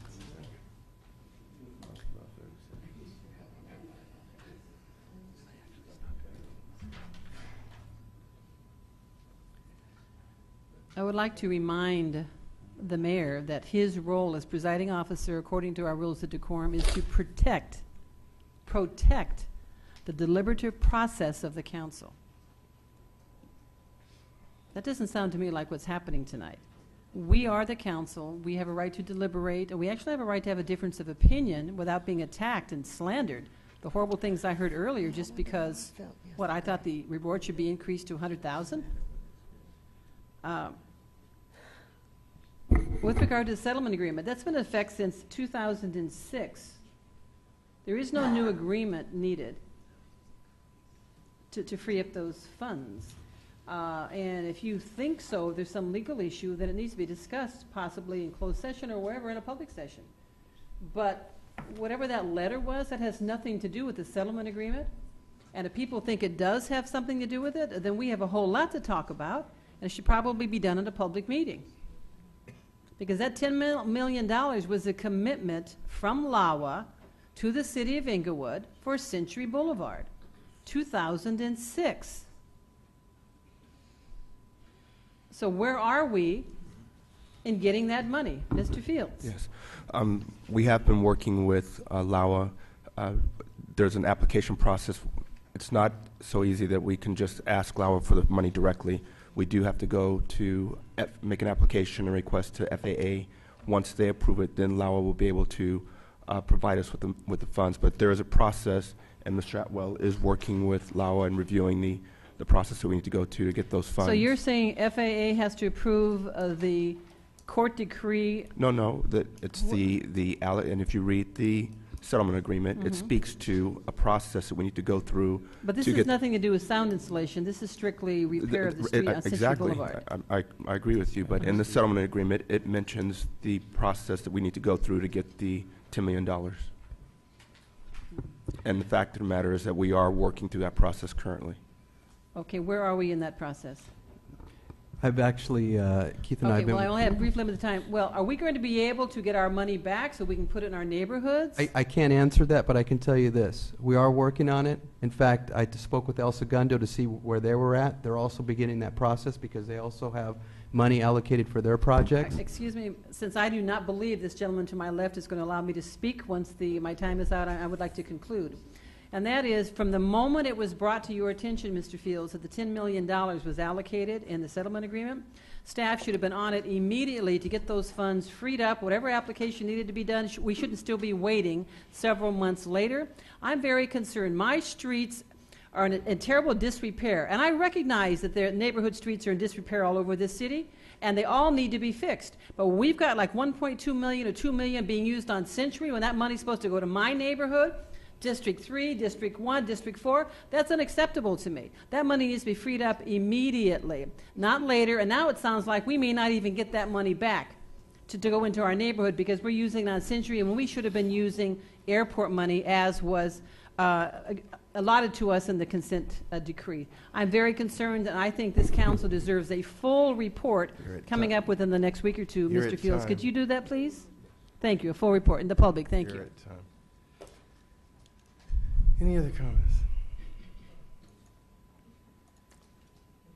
Madam City. I'd actually like to hear the response. Mr. Fields, did you have something?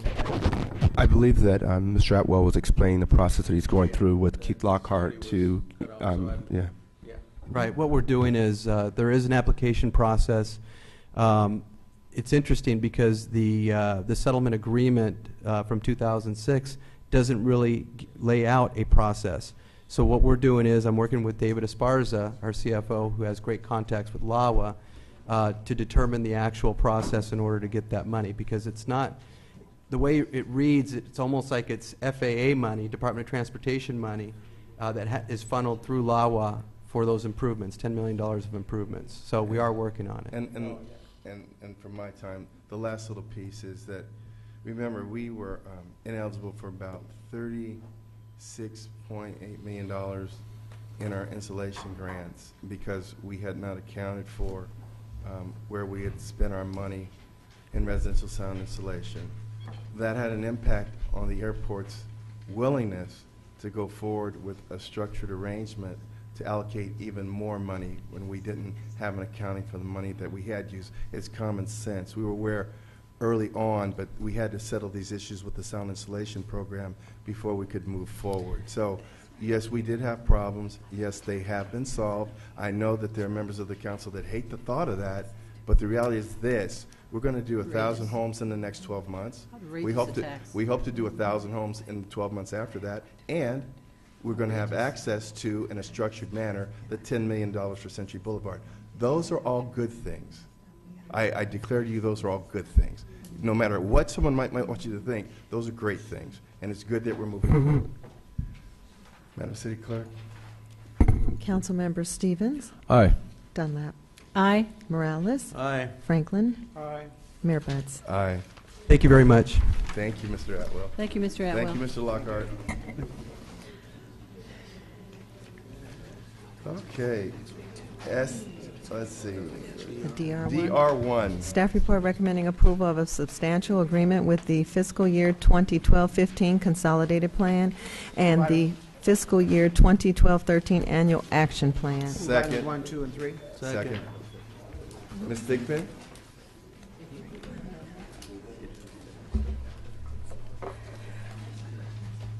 Good evening. Thought I had gotten away this time. Excuse me. This particular item is a return of the recommendations to the council at your direction from the public hearing that was held on March 12, 2013, relating to recommendations for reallocating up to $640,000 in community development block grant funding. On March 12, during the public hearing, the council did approve the use of home funds for the rehabilitation of a home that the city owns at 708 Beach Avenue, and directed staff to bring back, or staff had, in the staff report, it had recommended utilizing those funds to rehabilitate property that the city owned at 101 North Market Street for possible housing opportunities. The council directed staff to bring back other projects for which these funds were eligible activities, and in working with the Parks and Recreation Director and the Public Works Director, we identified approximately $638,260 worth of projects that would specifically address, for example, pedestrian wheelchair accessibility ramps throughout the city. The Public Works Director identified projects in all 4 districts. There are some CDBG eligible areas in District 1, and so they've included those in the wheelchair ramp locations for a total of $447,000. The Parks and Recreation Department Director made recommendations for improvements to Saminsky Park, which would include 1,400 lineal feet of chain link fence at that park for $46,000. North Park improvements, including outdoor fitness equipment stations, site prep and equipment at North Park for $50,000 allocation.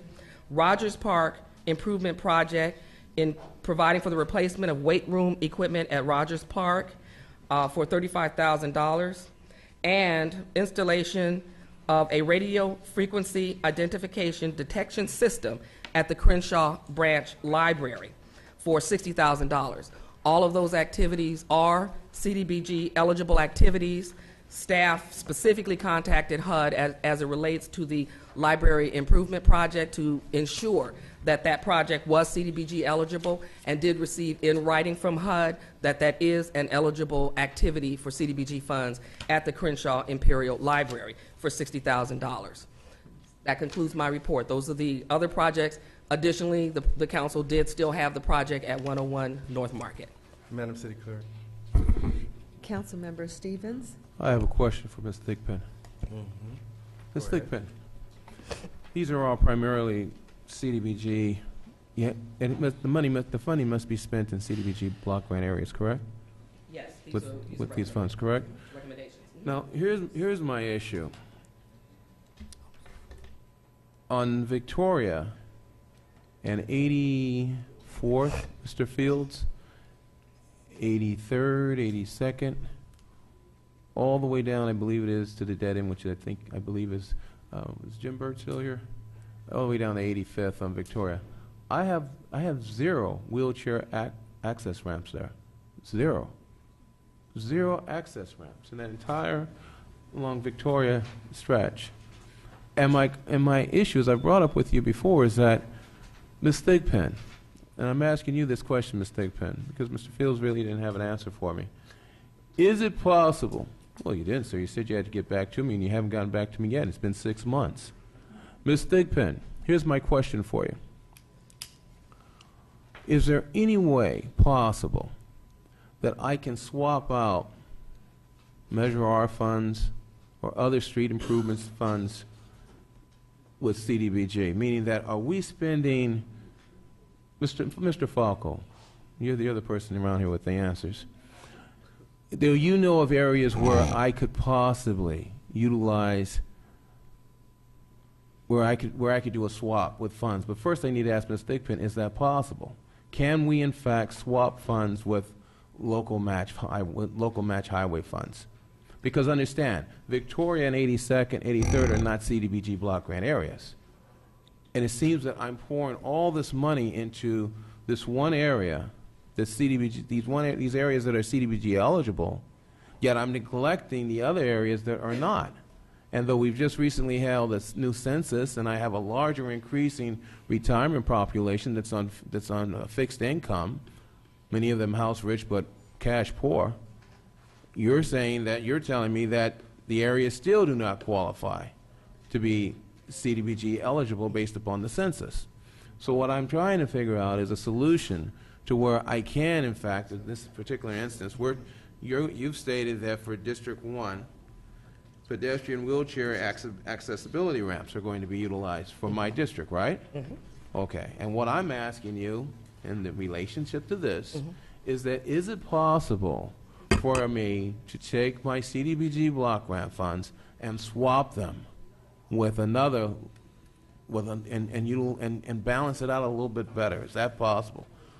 You can only use CDBG funds in CDBG eligible areas. However, with the Public Works Director, he'd be able to tell you if there are other funds that are eligible for that use that are non-CDBG funds that can be used in those areas. Well, that's my point. If I'm using my Measure R funds, let's say, in an area that's CDBG, you follow? Mm-hmm. But yet I could use my Measure R funds in a non-CDBG block grant area. Mm-hmm. From what Mr. Fields was telling me, he had to research, was that I cannot mix the two. I cannot switch. We cannot switch the two. Again, you can only use CDBG funds in CDBG eligible areas. You cannot mix them and use them in non-CDBG eligible areas. You cannot mix them. Sounds like you can't mix and switch them. Issue. No. You can take for example, we have the wheelchair ramp projects, all CDBG eligible areas. If there are additional funds that can be identified in this project, if you work with the Public Works Director, he may be able to identify non-CDBG eligible wheelchair ramps and use that source of funding in the overall project. But he'd have to identify the specific source and the line item and the locations for which non-CDBG funds will be used in that area. So if you have a $400,000 project at CDBG, you have $100,000 of some other source of funds, you can make a $500,000 pedestrian ramp project, go out to bid for that, but that $100,000 would be used in non-CDBG eligible areas, and it would be identified in your location map as well as your source of funding. Okay, so now with 27 seconds left, let me ask you this question. If my colleagues, who Mr. Franklin, for instance, Mr. Morales, their district is largely CDBG, block grant area, but yet they also qualify for my Measure R funds and LOCO, is it possible for me to transfer my CDBG block grant money to them and take the exact amount from them, from their local, receive the exact same amount from their Measure R and or highways funds? Is it possible to do that during a swap? Is it possible to do that, Ms. Thigpen? That's a conversation you'd have to have, I believe, with the councilman and the city manager. No, I'm asking you on the federal rules guidelines, is it legal to do that? That was the question that I asked Mr. Fields. You can only use CDBG funds in eligible areas. If you choose to give your money to another council district for CDBG, you can do that. Oh, okay, we have to work it in the that. schedule. But I cannot say what the swapping. I can't answer that question. But in reference to swapping, you can't answer that. You can only use CDBG funds in CDBG eligible areas. What you do beyond that, I'd recommend you discuss with the city manager and the public works director and the council members involved. All right, that's time. Thank you. Is there any other comments? Madam City Clerk. Councilmember Stevens. Aye. Dunlap. Aye. Morales. Aye. Franklin. Aye. Mayor Buds. Aye. CM1. Staff report. Oh no, we have SPH1 is a staff report. Oh, SPH1. I'm sorry. That's okay. Staff report requesting that a public hearing be set to consider an appeal of the Planning Commission denial of a special use permit 1166 and design review number 74. Set the public hearing for April 30th, 2013 at 7 p.m. CM1. No city manager reports. A1.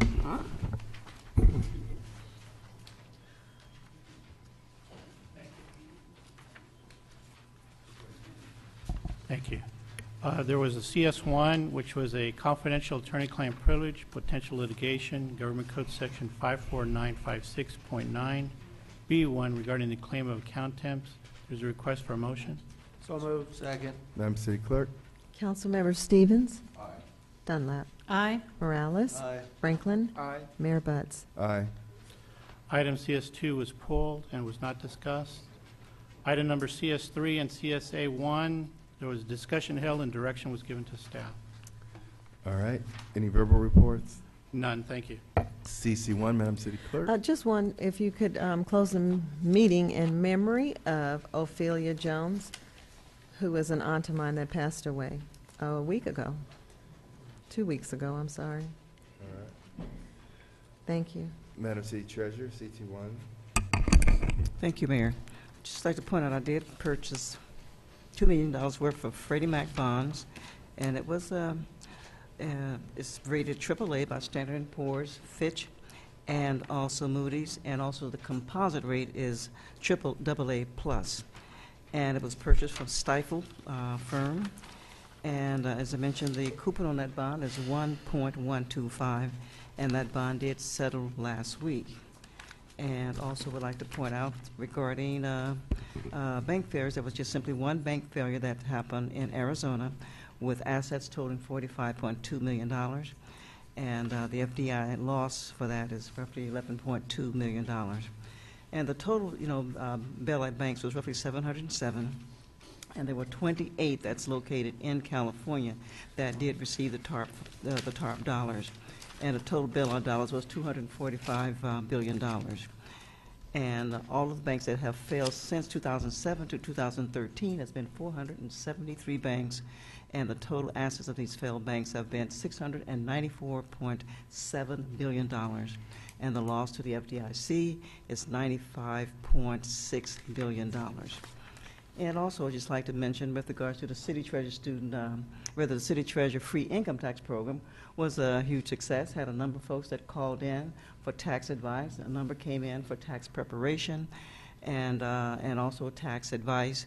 And I want to thank Inglewood today for the excellent article that they wrote that gave it some exposure. Most of the folks did come from Los Angeles, surprisingly, because LA Weekly also did an article. And some of the folks came in with both your articles, letting me know that, this is supposed to be for free. And, of course, it was free. And I also want to point out regarding the, there's, according to Jerome Horton, the chairman of the State Board of Equalization, pointed out also in an excellent article that appeared in Inglewood today regarding the income tax credit of $5,891. That's primarily folks that are low to moderate wage earners are eligible for, and some $900 million is going unclaimed by the IRS because these folks are not taking advantage of it. Again, that tax credit is up to roughly $5,891, as I best remember. That's the maximum credit.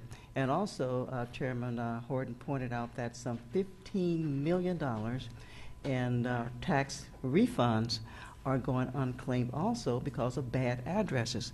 Folks have filed their tax return and have moved and have not claimed their dollars. So you might want to call the Franchise Tax Board and check into that if you did not receive your income tax refund. And also want to point out that, the Roth IRA also grows tax-free, so that's something that you can also take advantage of. And there's no age limit with regards to the Roth IRA. Some of them you have to draw by 70 and a half, but the Roth IRA, it can stay there for as long as you want it to stay there, or you can even leave it to heirs. Well, that concludes my comments and my remarks. Thank you, Madam City Treasurer. I have a question. Question for Yes, Madam City Clerk, which funds was it that you were able to invest on behalf of the city? I don't invest funds. Oh, I'm sorry. No, I was asking the City Treasurer. No, you said City Clerk. Oh, I'm sorry. My apologies. Madam City Treasurer. Oh, they're from the general fund, Councilwoman. Our general fund? Yes. And what was the amount again? It was $2 million. $2 million. All right. Thank you. public comment. Any persons wishing to address City Council on any matter connected with city business not elsewhere considered may do so at this time.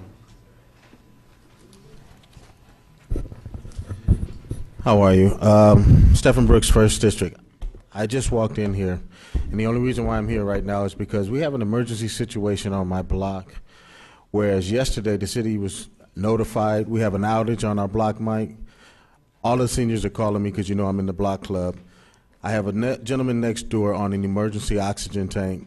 They were supposed to come and fix this thing. They came out there. Now they've cut off the electricity. It was too loose. There were wires loose, arcing, almost possible fire. I don't understand why we're running out of here without electricity. And this is like right now, today. They have left the scene without repairing that. And we have elderly people in our community that's calling me up. And, you know, you have children and everything else. And my neighbor is sick. Is there anyone you can get back out there? You guys have been notified about this since yesterday. And nobody came out. And those loose wires have been loose in everyone's backyard. And now we got a problem. It's like, oh, well, we'll just paper it momentarily and then run off, and now no one has electricity. This is not good. This is on 12th Avenue, 12th and 11th Avenue, between 88th and Crenshaw, right now. And they just left, and they turned off the electricity at 6 o'clock. That would be Edison. The city doesn't handle electrical. But But City Manager, can somebody call us? Yes, our government rep, I mean, Mark they Jackson. didn't even do the repairs. They came out there with the trucks, the fire department and so forth, and I'm telling you, I'm getting calls. Okay, all we can do is call them. We'll call them. When I was here 18 years ago reporting on the city council, I got to watch these two council members, and I really think they are very honest. And I don't think you find too many politicians who are standing up to the police. And I know in the Inglewood today there was articles criticizing Michael Stevens for not giving the police a blank check. And I think that we should.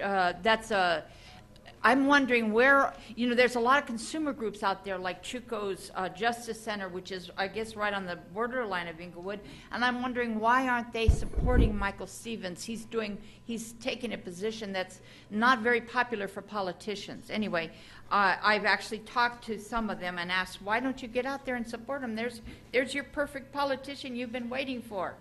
Anyway, One other thing, I only came here when I read these defamatory articles, and I said I was trained in journalism. You can't get away with defamatory articles unless it's in the opinion page, and therefore I recommend if you lose your runoffs, please, I say sue the city. You have a good case for defamation. Also, the last time I was here, you were being defamed for another thing, which was going outside and getting support in another private newspaper, and it's just that you're smart. You saw it coming. You saw the defamation coming, and you went out and tried to get some more resources. That's all I have to say. Thank you, ma'am.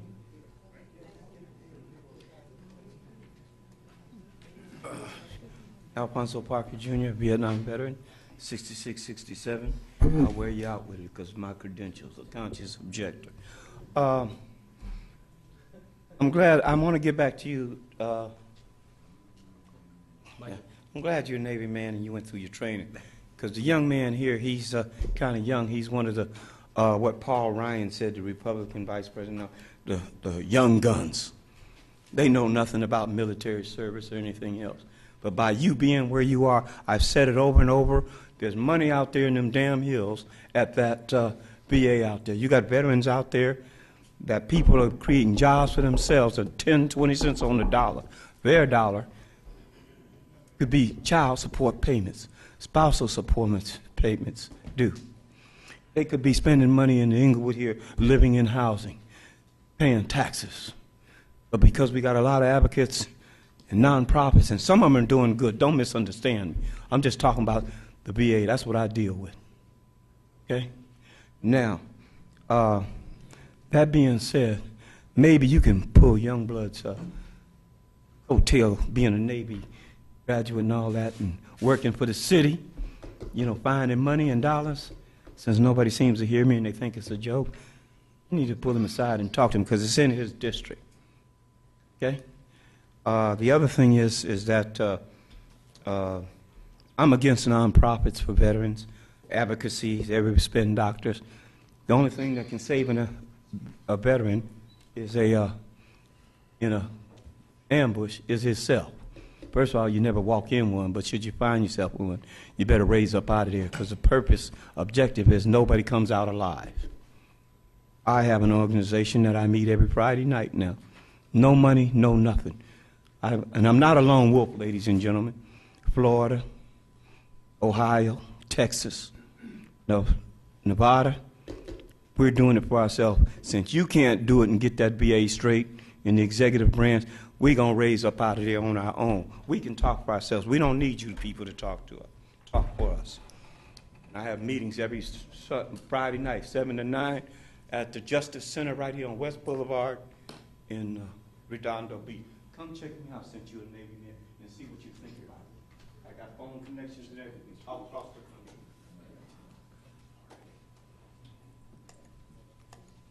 Councilman, my name is Richard Cavalier, District 1.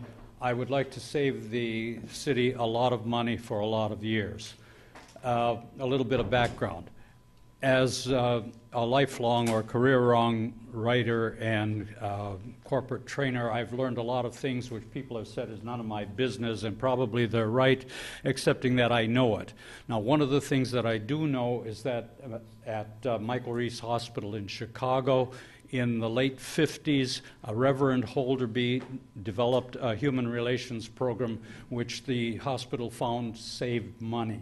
The more humane they were, the more money they saved. Also, in the 1985, the County of Los Angeles hospital system also tried something under their insurer, who was Lloyd's of London. It was excess insurance because the county was self-insured for the first $1 million, which was a lot of money in the 80s. In any case, what they found is exactly the same as what was found in Chicago. And the important thing is that when we consider what insurance covers, insurance will say that they spend 85% of the money that they take in on premiums, that they'll spend 85% on health care. They also admit that they make a 20% profit. I think the two numbers don't go together. And then their 20% profit is after expenses, which include such things as advertising, sales, promotion, and public relations, political contributions, goodies for people who buy in bulk. There's a lot of money there. I think probably a third of all of the premiums that are now paid by the city. Now, I know you have only 600 or so employees. You also have many people who are already entitled to insurance because, entitled to insurance and they're retired already. But also, early next year, many, at least a few of the corporations here are going to require that they offer insurance under Obamacare. There are many others who the mom and pop shops can't afford it, but they could sign in and they could take all of their people. Now, even if this were on the agenda tonight, you can't make a decision in 3 minutes, but I would ask that, because I've already discussed it with Mr. Falco, and, well, we mentioned it when we were talking on a library matter. In any case, it was interesting to him. He has no authority to continue. I would ask that this council approve the city manager to check this out, report to you, then it can go onto the agenda, and then you can vote. I will work with them and make all of my information available. Alderman Franklin, I'd like you to know, Councilman, I'm sorry, I'm from Chicago. I would like you to know disagreed with everybody else on the council on at least one occasion. I hope you won't be jealous because I'd like to have your support. Thank you, sir.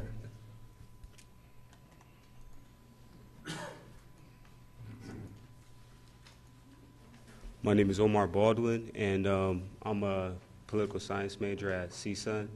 I'm a student, and I'm also working on a book. I just started. It's going through its publishing stages right now. Just going through school and everything and learning about the world and stuff, I've realized like most of our issues and like problems are like money related, economic related, you know. So I decided to like come up with some ideas like how can we like better the world, you know, like have less problems in the world, you know, and like have people living more stress-free lives and longer lives and have everybody enjoying their lives. And I'm trying to like make history, like do something like really, really big like for the whole world, but it's like I don't even know where to start at, you know. And it's like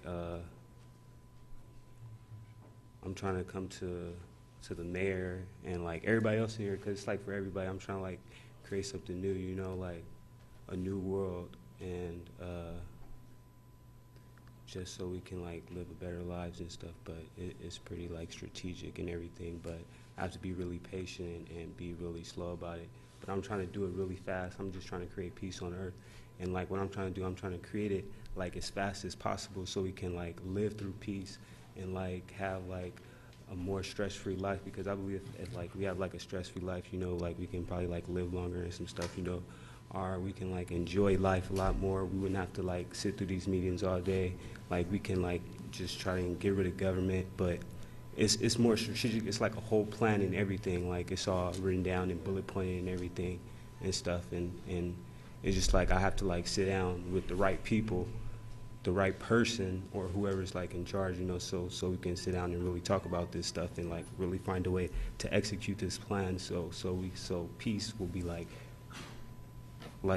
so everybody can actually see it. Like we have to market this and like do all type of different stuff, like have commercials about it, like and like have signs and everything, and everybody's gonna have to work together and stuff and like show love and kindness, you know, and just have faith in everything and believe that the world can change and everything. But it's all political and everything. We have to vote and stuff like that. We're gonna have to vote for a lot of stuff, and it's gonna take a lot of cooperation from everybody. But I'm just gonna take it slow, just be here every other week and stuff. Like some of my ideas and everything will slowly, like you guys will see everything and stuff, but you guys won't see it right now. But you guys will eventually see it. I just want you guys to know that we do have like some really world-changing plans and stuff, like making history, like the Greeks and all that stuff. Like America's about to like blow up, like our forefathers wanted us to do. You know, like everybody, freedom and equality for all and all that stuff. But yeah.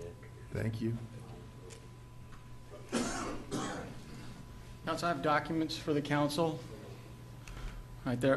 My name is Joseph Texera, District 1. First, I'd like to thank everybody for supporting my contention that rewards, although important, have components that are not met by other things we could do, like better police service, better investigations, and better support by the city.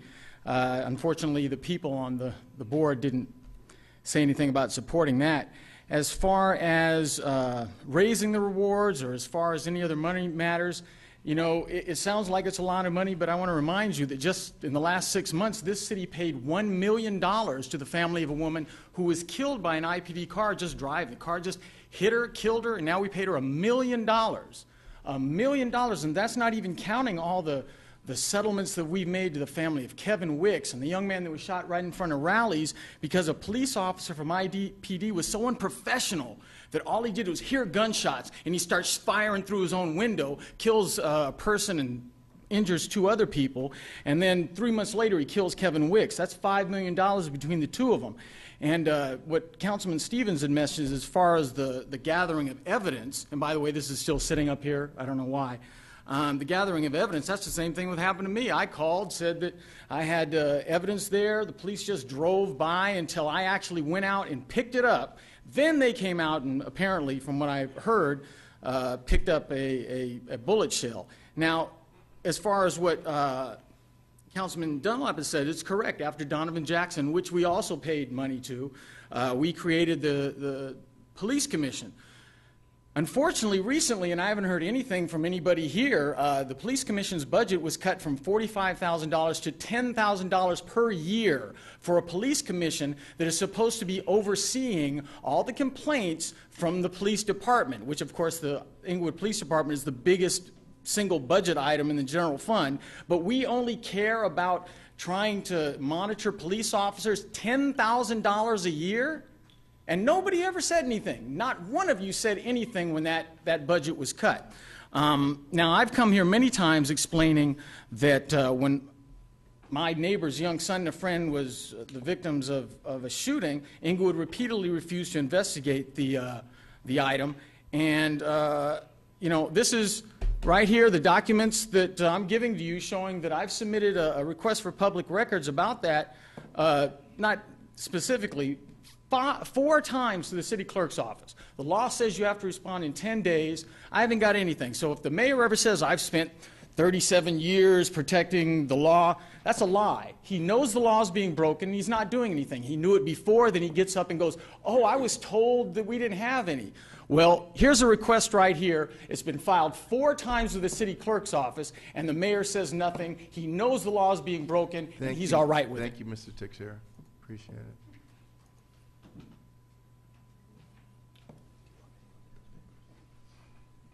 Good evening, Council, Mayor, staff. Mr. Mayor, last meeting, you said that I accused you of being Nixon. You said, Mr. Beatty, hold on. Recess for a second. Mr. Beatty, I'm going to tell you something right now. We don't...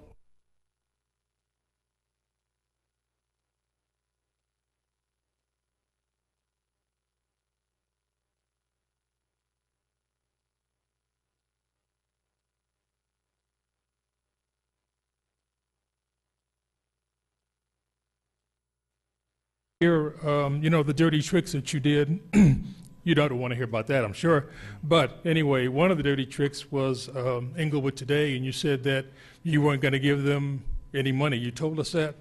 And I'm just wondering, how come I have this California Form 460 that says that the Inglewood Today is a CNS, a campaign consultant. So our city is paying, our taxpayers are paying for the... Oh, see, there you go. It's not true. You need to be quiet because you told me I can't interrupt you. That's not taxpayer money. Sure it is. It is not. Oh, you got to be kidding. You need to let him speak, Mayor, Please, uninterrupted. I want him to say about the taxpayer fund. Go ahead, the source of Yeah, well, the thing is, are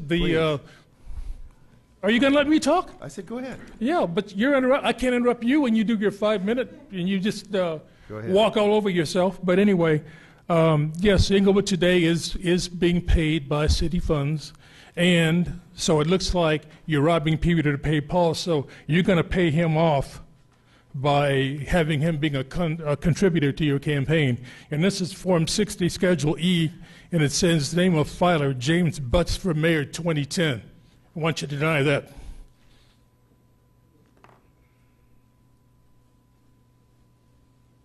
And the last time... Actually, I will. Oh, yeah, well, when I get done, I have some more time left. Go right ahead. Go ahead. Stop interrupting. Actually, I will. I know you. You skipped over something last time when I said, and you should have corrected me on that. When I told you that your town hall, when I said they were standing room only. Remember when I said that? And it was really a joke when I said it was. You know when I know it wasn't standing room only. If you stood at the back of the room and threw a rock, you would have hit everybody in there. So, but you didn't bother to correct me on that. I thought that was kind of interesting. Anyway, I supported you as for mayor. I campaigned for you. I was led down the wrong path. And let me tell you, if you run for re-election, if a chimpanzee were running against you, I would vote for the chimp. Thank you, Mr. Beatty. Mr. Falcrow, congratulations.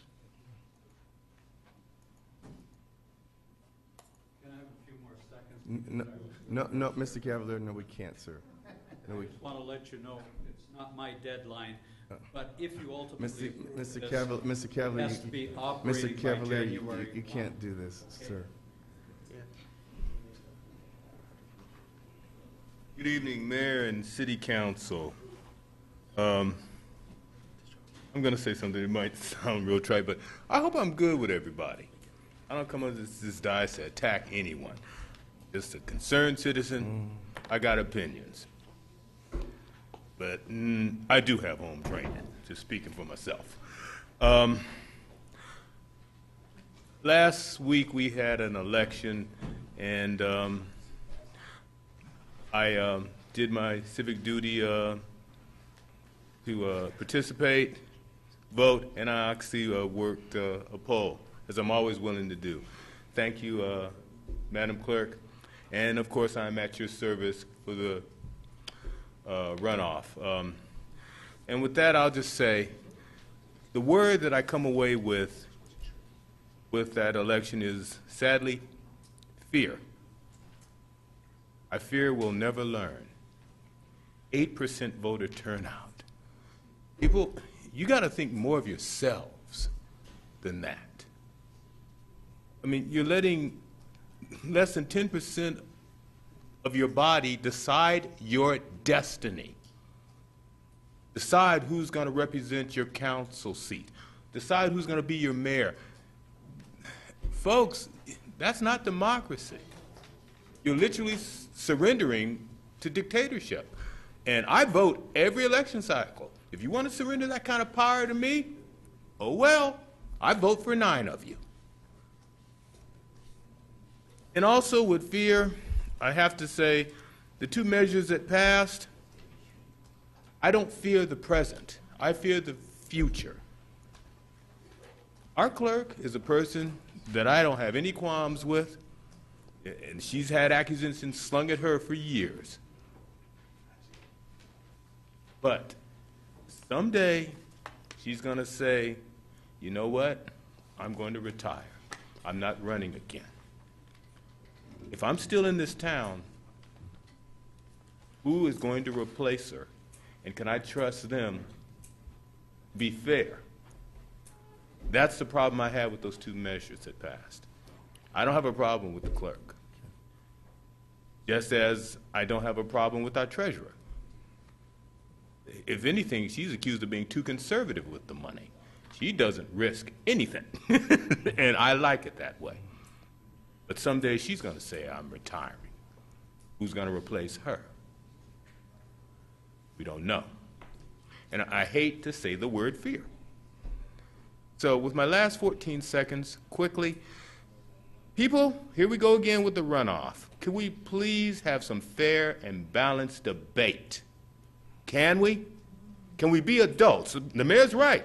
It's like a high school prom king and queen election. We're adults. Get with it. Thank you for your time. You're welcome. On that power outage, it was caused by a tree, and power should be back on by 3 a.m. Ms. Ford, welcome. Hi, thank you.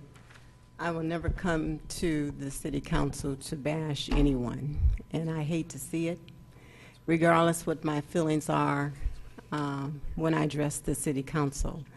I was not pleased at all with the election that just took place. I ran in that election, and I ran before. The votes that somehow are tallied up that concern me are not accurate, and I have issues with your clerk office. I certainly want to not so much mix apples and oranges at this particular time, but when I spoke earlier about the police department, they have a phone, a red phone on the wall, and after 9 o'clock, there's no one at the window to man the police station. The watch commander sits behind the window in an office, and he has a TV camera that he can see what's going on the outside. But if you need help and desperate help, they have to call a unit from outside to come and assist you. That is a violation to me and anyone that would look at it, endangering individual safety. You have slashed the police department in a major way. That's not really what I came to speak on. It's unfortunate that in this election, I feel that many of them have been bought and paid, these seats. And I feel also that the elections are not fair. The way this election bashed Stevens and even prior election with Danny Tabor, and fortunately, I have never been bashed, but it's just horrible. I have been treated more respectful when I ran as a congresswoman by the Republicans than I have by my own party. So I announce to you today that I am withdrawing my political party as a Democrat. And I will write to the President of the United States and my friends in the United States to let them know that many will follow. It has been a disgrace the way we have treated each other.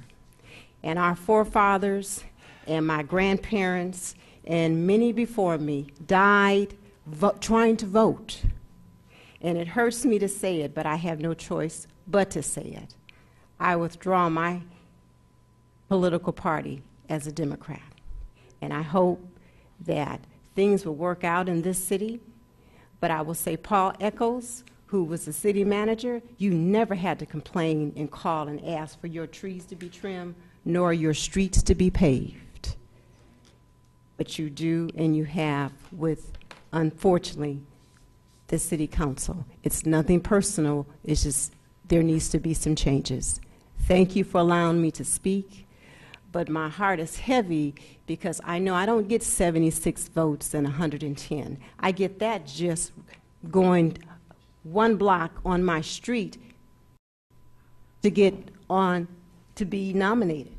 So to get that many votes each time I run is an insult to me, and I know it's not factual. Thank you for allowing me to speak, and I hope again my words were fitly spoken. Thank you, Ms. Ford. Good evening, Council. My name is Ed Meade from Inglewood. I want to let you know some things that you may not know about. A couple of weeks ago, I had my blue trash can stolen right from my residence. Called Waste Management up, and they took it as real casual and cavalier and said, well, there's maybe something about people picking up the cans. I said, no, this is not pickup day. It was some like day workers in a pickup truck, wooden boards, picked it up and went down. Had somebody chase them, and they went to L.A. from 2nd Avenue. Okay, 2 weeks later, there's somebody dumping garbage cans, the trash into the street, into the alley, and taking the cans again. So Waste Management didn't think it was a big deal to replace the cans.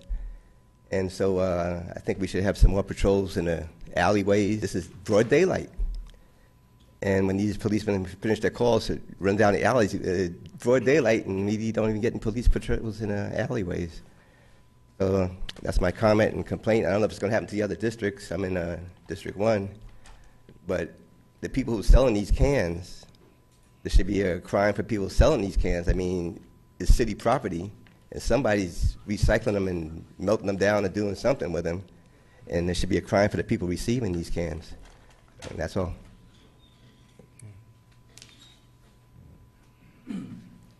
Good evening. My name is Darius. I live in the 1st District. And first, I feel compelled to, I guess, somewhat congratulate the clerk. If I'm not mistaken, I think in the last 2 years, I think we had like 7 elections, including the runoff. That's got to be like a lot of work. So in addition to your already large caseload. So thank you for your commitment to the city. I originally wasn't going to say anything, just come to watch. However, I was, I guess I felt compelled after I witnessed an exchange. The good thing about the meetings now, I think you guys put some of them on YouTube, so I get a chance to watch them with my son and with my wife every now and again. And you know, I remember when the mayor was elected. You know, there was this new energy in the city, and there was a sense of cohabitation, right? And there was this idea that we were going to do things together.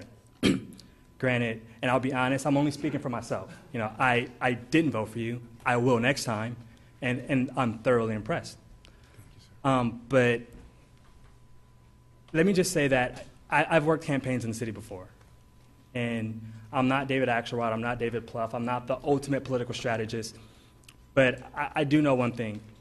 You can bring whoever you want. You're not going to win an election with someone sitting right here and coming here and you know, ramming things and just saying whatever and trailing off into things that don't matter and that aren't immediate to the people who live in the city and who have to get up and go to work every day and you know, have real concerns. However, you can lose it by just, you know, like right now, you know, be active, you know, pay attention and listen. I hope that I don't know how the runoff's gonna work. I don't know if there's gonna be a runoff. I don't have a candidate in the race, but I just hope that going forward we move forward with some civility, and you know, going back and forth and having one, you know, the leader of the city try to explain why this happened or why that happened. That should happen in closed session. Just come here, handle the city's business, and let's move forward. Good night. Thank you.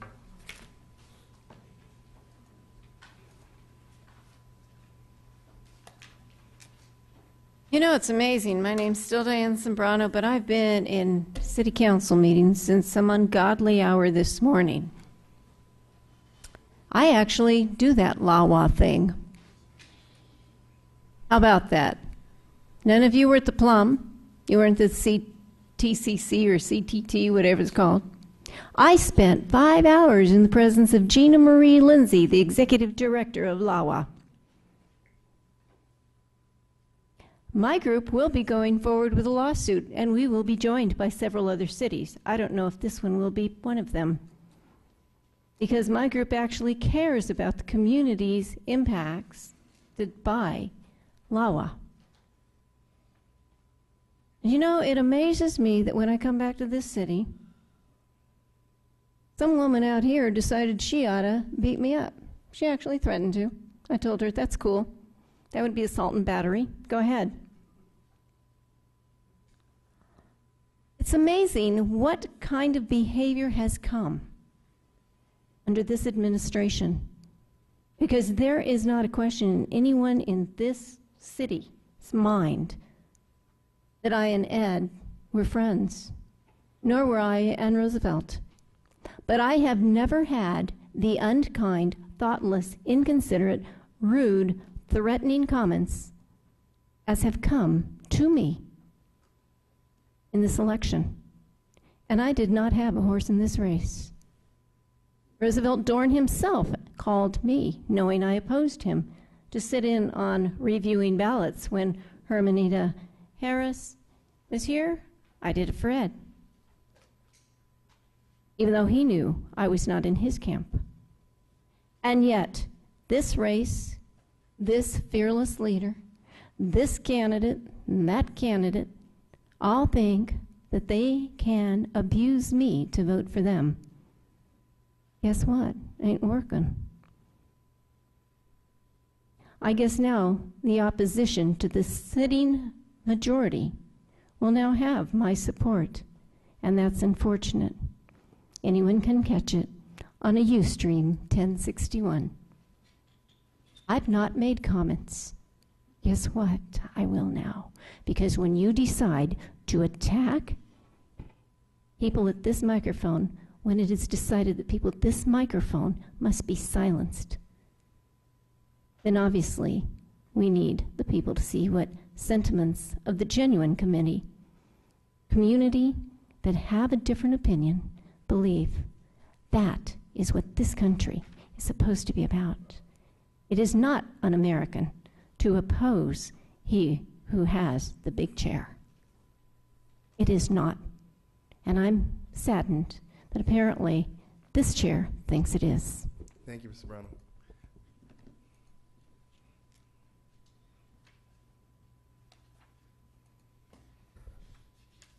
Viola Gardner, District 1, Council and officiating members. I have voted for many years, and this was the most sorrowful voting I have ever attended. And by the way, I've heard comments about how well the election was done, but I did not find my precinct to be doing things correctly. My vote was pulled out of the sleeve, torn off, and then the voting card handed to me and told, put it in the slot right there, put it in the slot right there. I'm 84 years old, and I've been voting since the legal age to vote. I didn't need that. Also, the campaigning was ridiculous. They attacked the lies, the corruption, that you can do things that have been done to people and then look in the mirror. What kind of leadership do you have for your family, if you have children, your friends? What kind of respect can you possibly feel that you should have to do the things that have been done? And Mr. Stevens was mentioned as a person who was viciously attacked. I have to say the same. I cry when I see that the police is involved in supporting a certain candidate. Their pay comes from all people in society of age. We pay their salary. Everyone does. We pay their salary. So how can they down a person and say untruthful things about a person, use money to say just deteriorating and ungodly things? And pastors, Christian leaders, to lie and select a candidate, but then they ask for their 10%. People you know, supposed to be Christian leaders in a pulpit. What is the world coming to with that kind of sickness? And when I saw the one that said, Mr. Stephen has money in his backyard, that was the lowest and most tearful thing Mr. Gardner. A person could say. Thank you. Thank you, Ms. Gardner. And there's so much more that can be said. All right. Mr. Springs. Good evening, Council, Mr. Mayor. My name is Larry Springs, and I live in the 1st District. And I'm here only to speak about the city itself. I've heard a lot of people come up and they've talked bad about the city, they've talked bad about the city council, the mayor. I'm not here to do that. I'm here to talk good things about the city, how we love our city, and how we should respect our city. We should respect our city councilmen, we should respect our mayor. And I just want to commend our city clerk for doing an outstanding job during the election. It's a lot of work during this election period. I really believe that we should change our city charter because we have too many runoffs. The reason we have a poor turnout is because we have an election in April. We're not going to get anybody to come out in April. They're on spring break. So they're not going to come out and vote during April. We should really look at our city charter and change it because we're spending too much money on elections, and then we have a runoff because we have too many people running. We should have a dollar amount that a candidate should run for an office.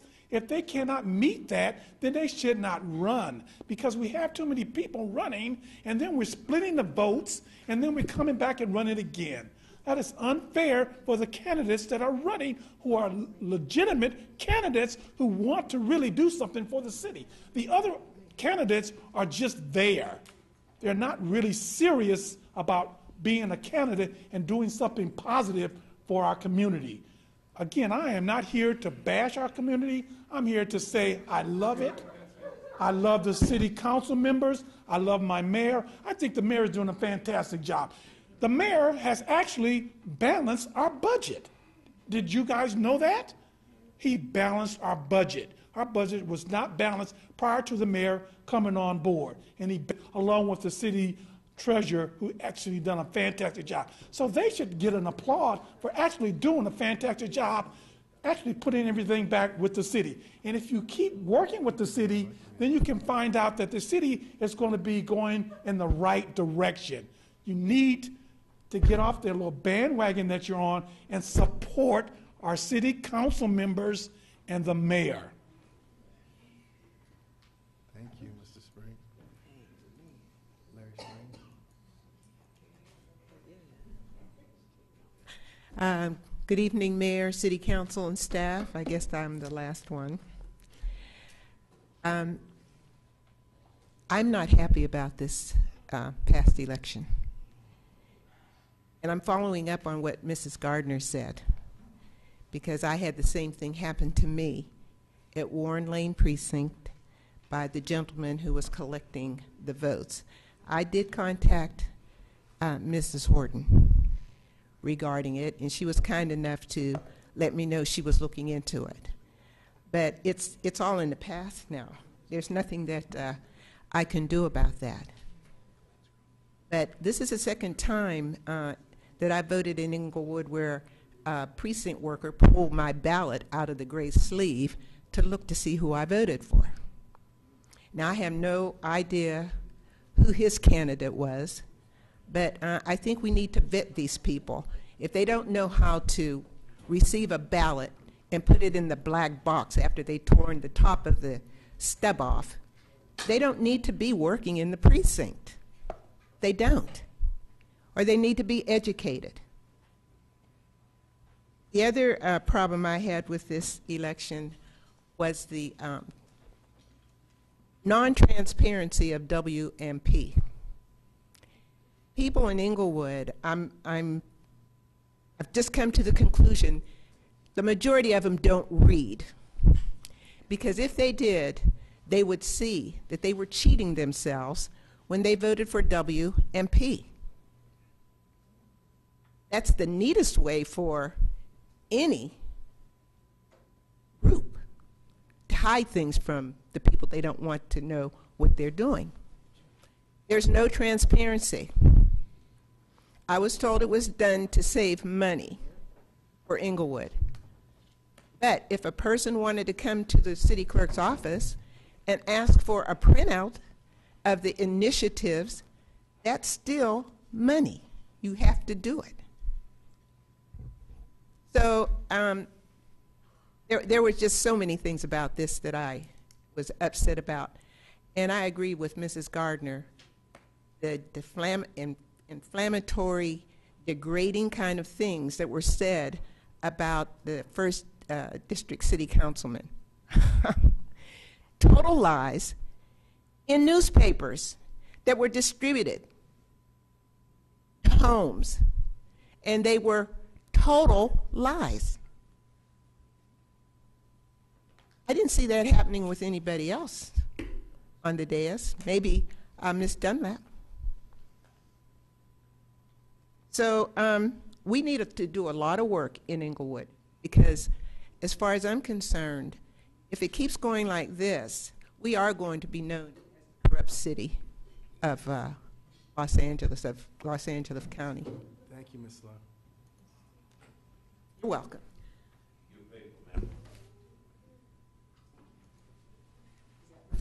Yeah.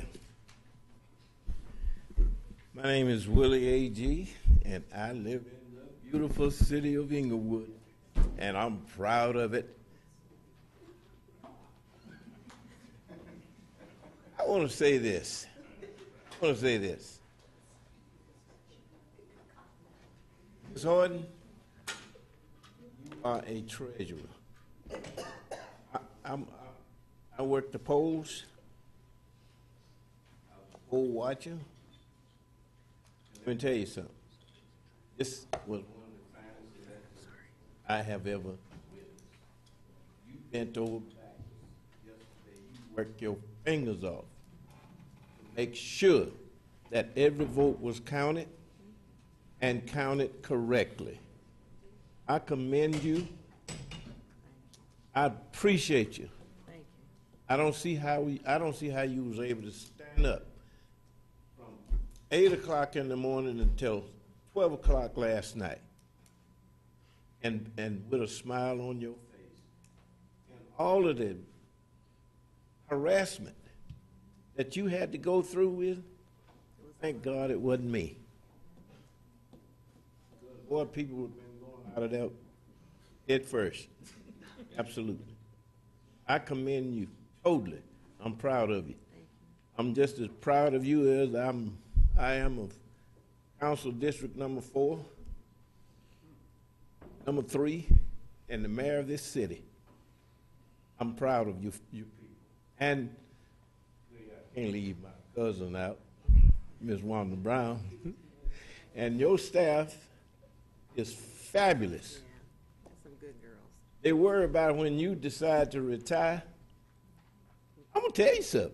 Yeah. You have some people to take your place. Yeah.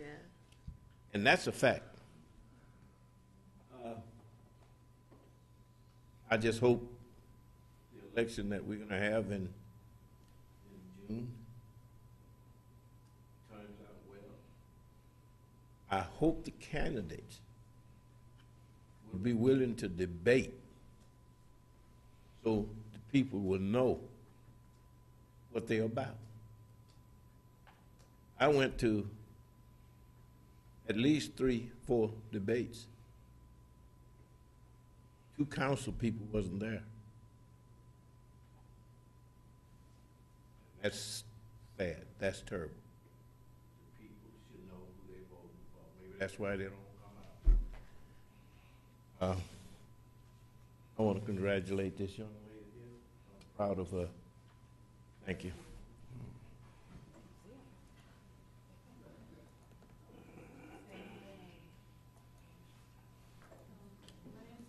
Behan. I've lived in Inglewood quite a few years.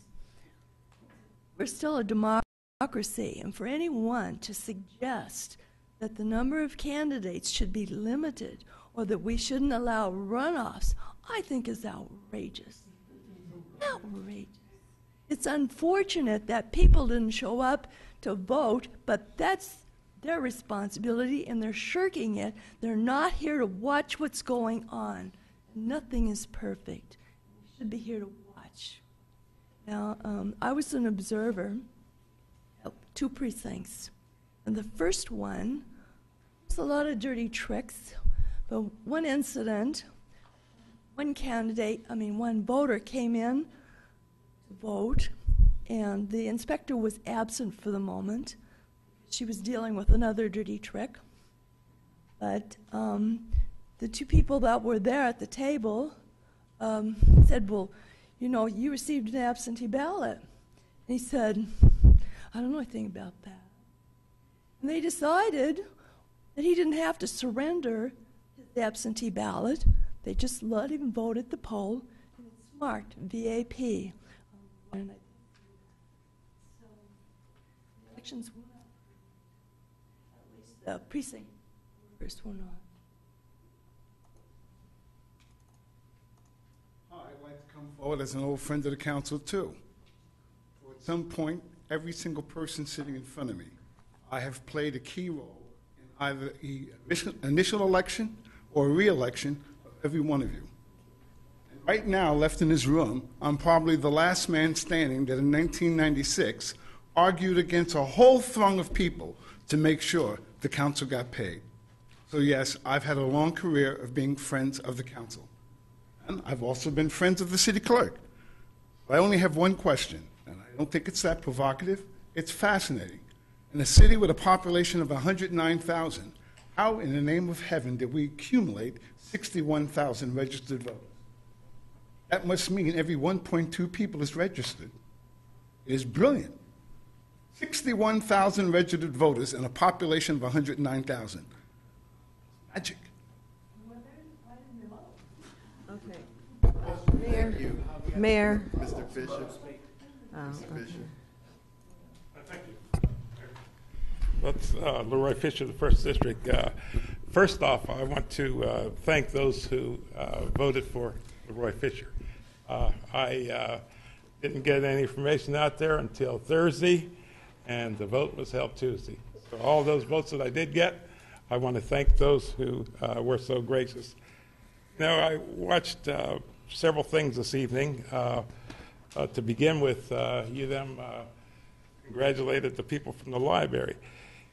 You know, I'm going to say this to you all, and as you were congratulating the librarian and her staff and whatnot, you still have the library in the 1st District that's still closed.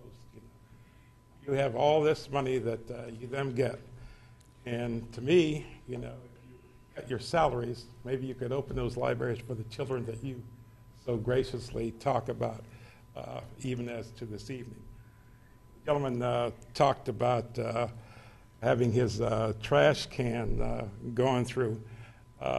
I've had trash cans full of cans and plastic. People just go up in the yard and just take them, and walk down the streets with them. So I think if code enforcement or those who are supposed to be doing their job were doing their job better, maybe we wouldn't have those problems. Now, I talked to the other Thursday about whether or not we in Inglewood would go along with Westchester to oppose the north runway that they're proposing to put in. I see now that Culver City has gone along with Westchester too.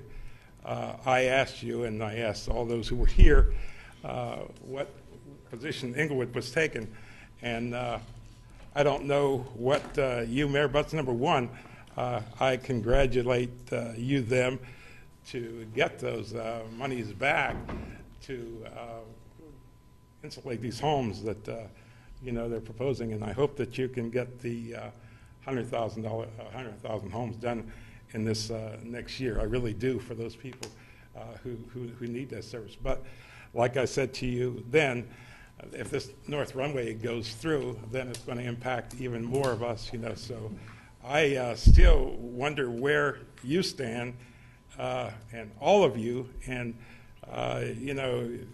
it wouldn't hurt for you to take a stance that you were opposing that north runway. I don't know what memorandum of understanding you came with, Mayor Butts. I hope that it wasn't anything negative to the city, but I think that we should go along with Westchester and now these other cities in opposing that north runway. Thank you. Good evening once again. My name is Stuart Bailey. How y'all doing? I would just like to thank Mr. Falco for all the hard work that he put in with the naval and your graduation.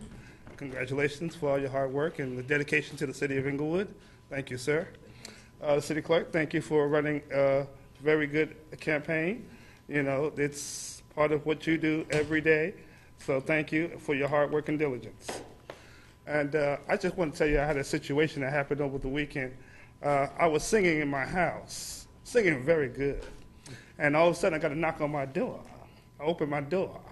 And there were agents with guns pointed at me that said NIA, NCIS, FBI, CIA, ICE, ICE, immigration. Oh, it was just ridiculous.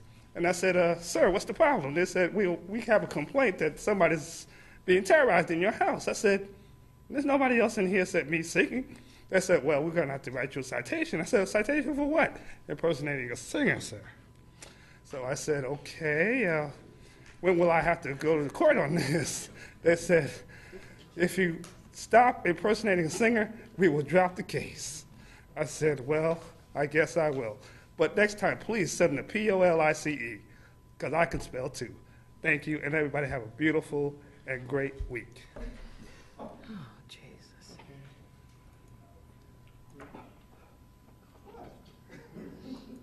Hello, Inglewood family. I'm Wild Bill Widener. I don't think I can top that, but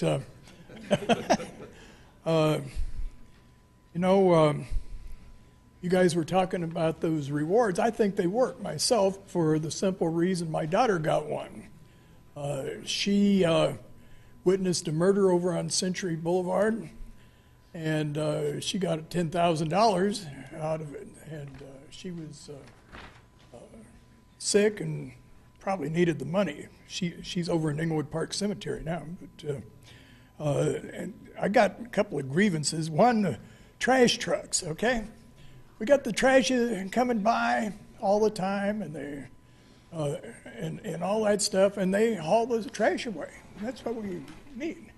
Except for the street sweeper, it goes along ahead of them sometimes, and all these things. That's a city-owned street sweeper.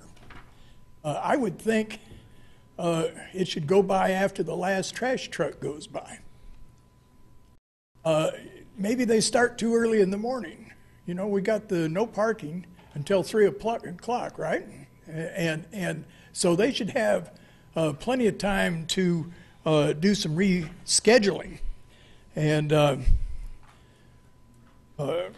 another one I've got that I know you guys can't do anything about, but maybe you've got some ideas, are these telephone solicitors driving old guys like me crazy. You know, they keep seeing my old house and the condition it's at, and every guy with a paintbrush in their hands trying to hustle me, you know. So, and then, as far as I'm concerned, all the people out there in TV audience, they should be here once in a while, see what really goes on here. Our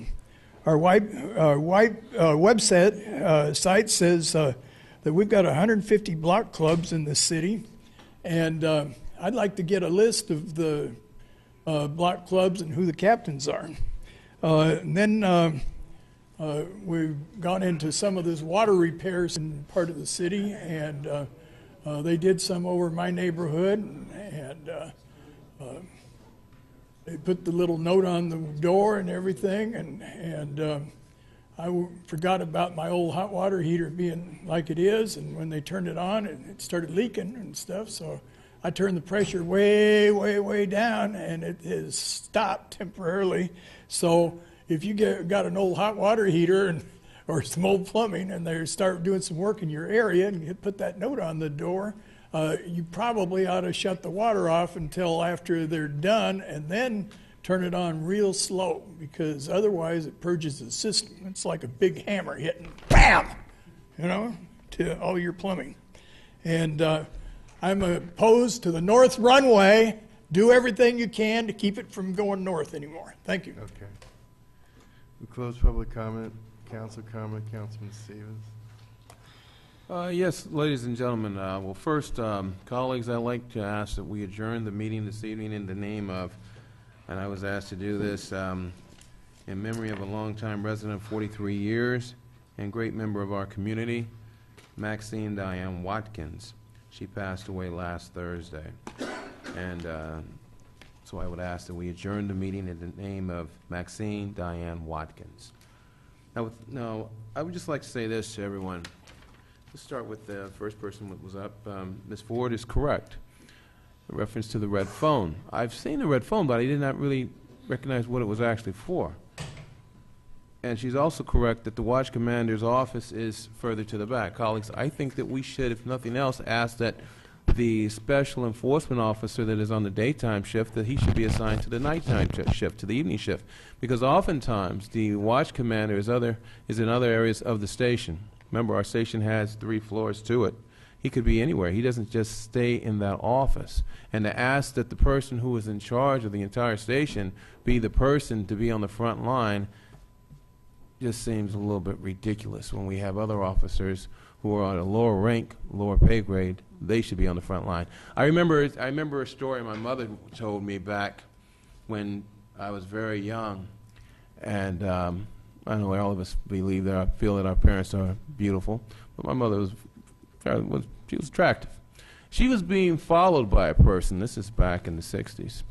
And what she did was she turned into the precinct, because then it was Santa Barbara and Dinker, I believe it was, Santa Barbara and Gage, the police station over 77th, I think it is.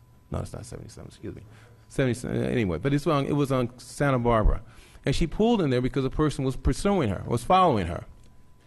Now, in today's times, we all know what that's considered. Then they didn't call it that, but that's stalking. So what is a young woman to do today, or an older woman, or whatever person, male, female, they're being pursued. They seek to find safety in the police station, but yet there's no one there. We should at least have they have the SEO that's assigned to that station, Mr. Falco. Have them, Mr. Fields. Well, we know who's Mr. Fields. At least the SEO should be assigned to the night detail, to the night hours, so that we can at least have someone there, even though the SEO is unarmed. But there should be at least really a uniformed officer with a firearm there, because we never know. It only takes one time. 18 seconds left. Not enough time to go over this, but I must say this. I feel that anyone should be able to run for elective office. You should not be restricted by income or how much money you have or how much money you bring forward. And I hope that everyone, thank you for your support. The fight goes on. We have broad shoulders, and it's just like water rolling off of a duck's back. And so with that, I say good night, good evening, drive safely home. Good night. Councilman Delman. Yes, I echo my colleague's remarks with regard to what was said about limiting number of candidates. It really was a pretty outrageous statement. Anyone should be able to run for office in this city or any other city. Anyone who chooses to do so. It gives them a right to speak about their issues, whatever they have. They don't have to have money. It has to do with that's what our country's about, democracy. Whoever wants to run should be able to run. With regard to runoffs, that's in our charter. And we've not had an election since my colleague to my right was elected to his seat to fill out the remaining of the term of the person who was there before. So it's in our charter with regard to runoff, and it's not something that people can just come up and do a survey or do a petition or something and say, well, let's get rid of this, let's get rid of that. That's not the way it works. I also find it curious tonight that we've completely thrown out any kind of rules of decorum or parliamentary procedure that says speaking to the merits of the issue. I thought we should have a reward of offering $100,000 to see if it was effective in this community, and yet then I'm attacked and very ugly things were said about pandering, politicizing people's deaths. I mean, it was outrageous and very demeaning to this meeting, this session, very demeaning to make comments like that. Just express your viewpoints that you don't think raising the reward would have any effect, but allow those who think differently to express those different viewpoints without being attacked personally. And I also find it interesting that from that podium, I heard Mr. Falco's name mentioned, city clerk was mentioned, city treasurer was mentioned from the podium, the mayor was mentioned, Elroy, I think they meant Eloy, was mentioned. Leroy Fisher was mentioned, but yet somebody mentions the name Nixon, and the mayor shuts off the microphone, recesses the meeting? I mean, ridiculous. Ridiculous. So the mayor apparently has a crystal ball up here. He knows what people are going to say and what they're thinking and what he thinks he can, or he wants to allow them to say. The public can address this body uninterrupted. Period. Unless they're standing there shouting a list of obscenities. That's not happening here. These are people wanting to express themselves. I find the mayor, as the chair, interrupting people, whether it's members of this body or members at the speaker's podium, it's intimidating. There's no place in a public meeting. He's to protect the deliberative process. He doesn't have to agree with what's being said. We can just move the agenda along, allow people to speak. And once again, I'm going to say that never have we allowed people to take somebody else's time. If that's a new precedent, then we'll exercise that. We don't just make up rules as we go. One little suggestion I'd like to make with regard to what was mentioned about absentee ballots being collected by other people, I would like to suggest to the city clerk, if you would do an insert, something like we do in our water bill, to put in absentee ballots as you send them out with a citation of the elections code that lets people know who can take their ballot. Meaning the elections code clearly states that only a member of the household, a family member, brother, sister, mother, father, etc., or someone who lives in the same household is the only one who can deliver that ballot on behalf of a voter to the polls or to the city clerk's office. Otherwise, that individual is to drop it in the mail or bring it themselves. No other person is to be collecting ballots, and the general public may not know that. So I think it would be part of a good educational process if you consider putting a little insert in there with that quote from the elections code. Maybe the section with regard to being the relative so it could be in red, We're at so time. that people would be able to understand it. Thank you, Madam City Clerk. Madam City Clerk, would you like to? Yes, if you don't mind. I want to talk on a couple of issues, and I'm going to try to make it brief because I know we're at 10:08, and I really want to talk to the people that are here and the people who will be watching this, and I want to touch on a couple things. One, a gentleman, Mr. Brown, came to the podium, and he questioned 61,000 registered voters. With the Obama race, we had an increase of voter registration. People, we don't keep those documents. They're done at the county, so I don't have any control over that. But I can tell you this, approximately 15,000 people registered to vote by mail. And so in this election, approximately 15,000 people received a ballot, and we didn't get 15,000 back. Okay, so the other thing is, we talked about people and their training. Well, we do an election class, and it's we have a teacher and myself and an instructor, and we teach the people. Most of the people that work with us are experienced, and so they have training. You know, they may make a mistake here or there, but it's nothing crucial that would determine something to an election. They're pretty well trained, and if we do have complaints and they're not, you know, they don't seem like they have it, then we don't let them come back to work. And I want to thank the poll workers because it's a long day for them. They start at 6, they don't leave until 8, and I really appreciate the service that they give the city of Inglewood, and I just want to, you know, let them know that I appreciate it.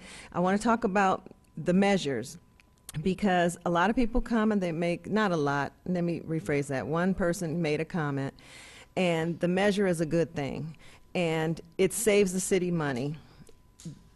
Measure P is to publish a summary of the ordinance, not to get rid of the entire ordinance. I know you've been misled and told by people that, oh, they're just going to have a summary, you're not going to have the full text. That is not true.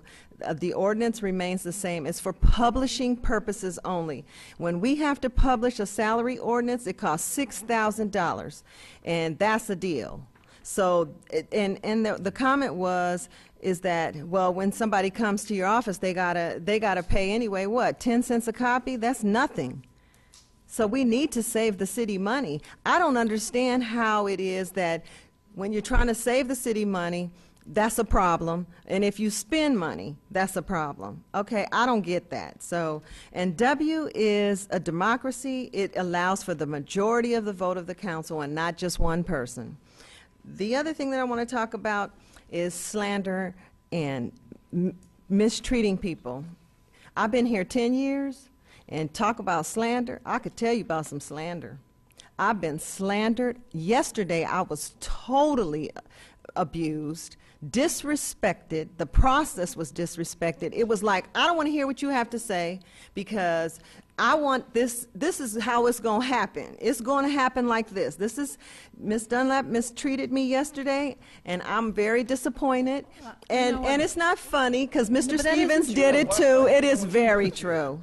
And I don't want to be interrupted. But that isn't I don't want to be Never interrupted because I want to have my turn. It is very true. You did disrespect me. No, I did not. Yes, No, you she did. didn't. And you did too. What? Mr. Stevens, you did Excuse too. me? From the time of April 2nd, this election period, but by the Since time we when? got to election day, not Ms. Dunlap, I that was avoid yesterday coming in with contact with you. You were, and you know Which you were. almost makes a hostile But anyway, work I'm not going to environment, get into tell that you the he, she stuff because you know what you did, and God know, and that's who I'm dealing God with. know. So we gonna deal with it from that perspective. But and the people who came to my office that saw these people, this young lady works. She knows.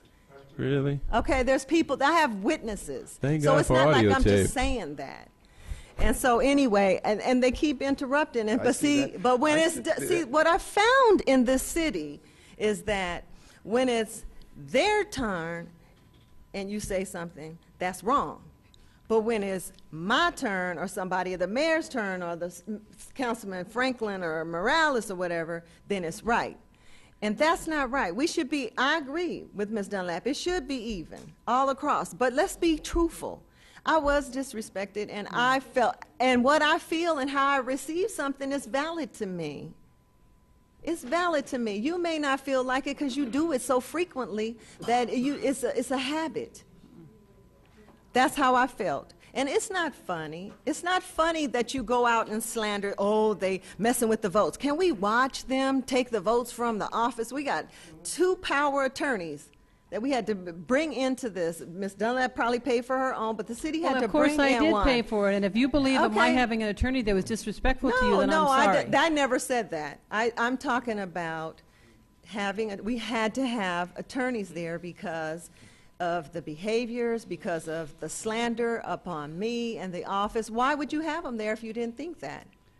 I'm saying I've been here 10 years, and in 10 years, every time we have an election, whoever's winning, the process never changed. The process has been the same. The only difference is you're losing. So that's why it's a problem. But when you were winning 2 years ago, it wasn't a problem. I didn't hear nobody complain. I didn't. So I'm just laying it out there. You know, I would really like for the process to be better. I'm going to work on finding out. I don't know anything about other people bringing a bunch of ballots. That was the first I heard of it, with you saying that tonight. I'm going to look into it. No, you were saying about mailing them in and No, I'm not saying one person taking it. No, I'm just saying educating the public as to their rights. And that's a good thing. But I think that we should be fair across the board. I really do. I don't think it's one way or the other. When you're losing, and when you're winning, you're winning. And it doesn't change the process, And so anyway, I don't know. I just want to have a smooth process to be able to take care of the city's business and do my job. I've worked here for a long time, and this last couple of weeks, I've been here working many, many hours with my staff. And, it's just not fair to be mistreated and disrespected by nobody. And it's not fair for us to do it to anybody, and it's not fair for them to do it to us. Thank you. That's the end of my comments. Councilman Morales. Thank you. I've been here probably 10 years. I don't know how many elections. Those first couple of years, you must have ran like 10 elections in a year. But, nothing ever changes. I haven't been through an election sitting up here where people come up here and everything is running smoothly. There's always something. There's always something. And there's challenges, usually by the people who are losing. Yeah. And there's definitely attacks and everything else. That's just what we've become accustomed to, and that's the sad part, that there are things we've become accustomed to. The process will take care of itself, The only thing that matters is that the process works. You know, everything outside of it, which is the campaigning, which is the speeches, which is what we hear here, really, the only final thing is the results. That's it. That's it. That's the only thing that matters. And once the people speak, they speak. So the process will take care of itself. But the routine that we've gotten used to here about coming in and attacking the process and attacking the people who are running the process, it's just ridiculous. Here in the chambers, you know, the mayor, now he's being attacked because he's trying to get a grasp on the culture that has become here in the chambers, which is, you know, people come in, attack whatever they want, say whatever they want, and use it kind of as a platform. That's great, and you can continue to do it, but the truth is it's not productive. It's just not productive. So if somebody, you know, in this case the mayor, is trying to grasp what's happening here and trying to create the kind of environment that creates, you know, a productive meeting, some of us are all for it. Councilman Franklin has said at the last couple of meetings how, you know, he doesn't envy the mayor at all. It's true. You know, he gets to sit there and try to manage the meeting. You know, some folks out here are more difficult than others, and that becomes, you know, a moment where he's going to get, you know, some sort of defined, when all he's doing is trying to move the city forward. At the end of the day, here what we're doing is just the city's business. Look at the agenda. You know, most of us, if we're up here, it's because we have a decision to make and we're ready to move forward. Yes, the public is free to do whatever they want at the podium. You're welcome to it. But the truth is, just like in elections, on a weekly basis on Tuesday, the process happens, the bills are paid, the projects are done, what needs to get approved gets approved, and that's it. So at the end of the day, I just want everybody to know that we're here to do a job, and every week we do it. So, thank you. Thank you. Councilman Franklin? Yes, thank you, Mayor. First of all, I'm not here to talk about the election. I mean, I wasn't in it. I supported the candidates, but it wasn't my election. I am concerned for the welfare of the city. Particularly, I have to comment specifically, and the mayor's heard me talk about it before, and that's the decorum in these council chambers. And I told the mayor in private, I tell the public, he's got a tough job because there's individuals that have lost one key thing, and that's called respect of each other. And until that becomes a reality and enforced within yourself, it's going to continue to blister and frustrate.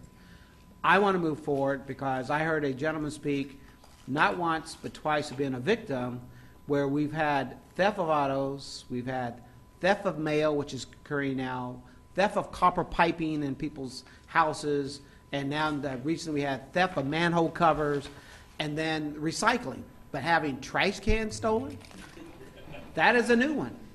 And so that is something we may need to vet because it's going to become costly because it's going to, end user is going to come back on us as taxpayers to have to pay for those replacements. So something to look at.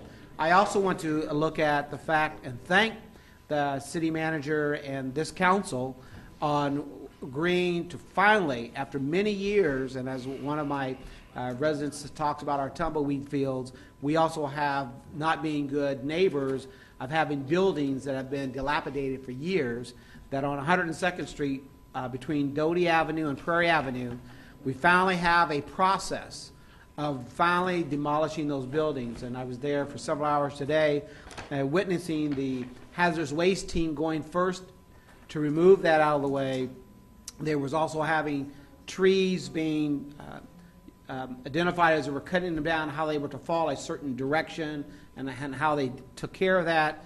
Then you had the fire department, and they're still going on setting fires and controlling the fires as the firefighters are dealing with different ways about the smoke, inhalation, etc. And then the final phase, which we saw today, was the demolition. So if you start from Doty off 102nd, you'll finally see the buildings after the firefighters get through doing their thing, and after the hazardous waste is doing their thing, and the trees cutters get doing their thing. Now we're having the demolition. Finally, at last, we're moving forward. And I just want to thank this body that it all has made it happen. And in conclusion, I have a sad note to close the meeting, and Mayor, I'd ask for you to close the meeting in honor of Leola Amy. Leola Amy retired, passed away as of April the 1st. The repast was just earlier today. She is the mother of Commissioner Gene Eldridge, who serves on the Civil Service Commission, as well as the Park and Traffic Commission. And let me clarify that. Civil Service Board of Review and the Parking and Traffic Commission. She passed away at the ripe age of 95. And on that note, I extend the condolences to the family and say good night to all. Well, I would say in this last 3 minutes that after 2 years, the truth is leaking out. Context is being given. You know, for 2 years, I sat here quietly as if I deigned to try to correct some outrageous slander. For instance, a woman that supports Ms. Dunlap accusing me of a heinous crime against my daughter in public. She has nothing to say. But if I interrupt that person, I'm cutting her off. But let me just say something truthful about that. If you really care about murder victims, then you do your research to find out what is effective in the way of reward. You don't hit the police chief on the dais and say, I want to report in 30 days. That's grandstanding. You do some homework, you Google, you talk to the chief, and then you bring up something that's worthwhile. That's what you do. If you're really interested, you don't come here cold on a Tuesday and then pull an item so you get the chief up there and blindside him with something. I'm sorry, that's not what you do. If you really wanted to know what the $10 million was on Century, and if the guy sitting right here to your left knows the most about it because he's been dealing with law for 18 months, you wouldn't care if he said, oh, I know about that. You know why? Because you don't really want that complete comprehensive answer. You want confusion. You want somebody blindsided. That's what's happening here, okay? It's just becoming apparent. And I measure W.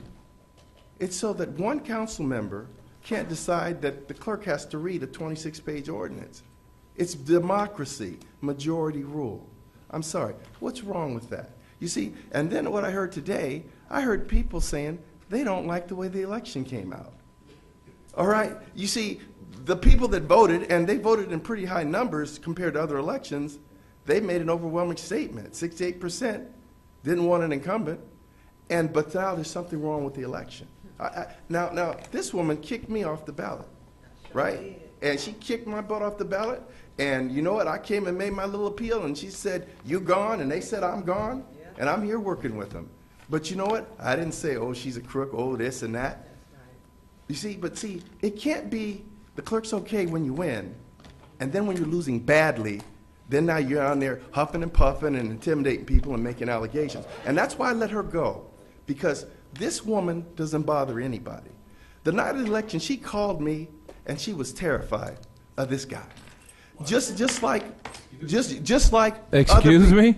Just like other people in this city have complained about that behavior. That's a slanderous remark. No one has made that comment. Well, she may have said that and lied, but no, that had never happened. Okay, all right, fine. I avoid coming in contact with her for the record, sir. But what I'm saying is, it's just about time that everybody had to play by the same set of rules. All right, that's all I'm saying. You can't sit here and be all good for him, and he interrupts and does this, and then me, I just say, no, Willie Brown didn't pay me any money. Willie Brown got $492 from my campaign because I asked him questions about how best to publicize my town hall meetings because we don't get good attendance at town hall meetings. He didn't pay me. I paid him $492 out of my campaign. See, but if I try and say, no, sir, that's not true, then it's a big deal. But it's got to stop. The truth is leaking out. You can't keep this illusion going. The truth is leaking out. Now, I want to close the meeting in the memory of Leola Amy, born July 6, 1917, in the name of Ophelia Jones, and in the name of Maxine Diane Watkins. And everybody have a nice trip home. We're adjourned.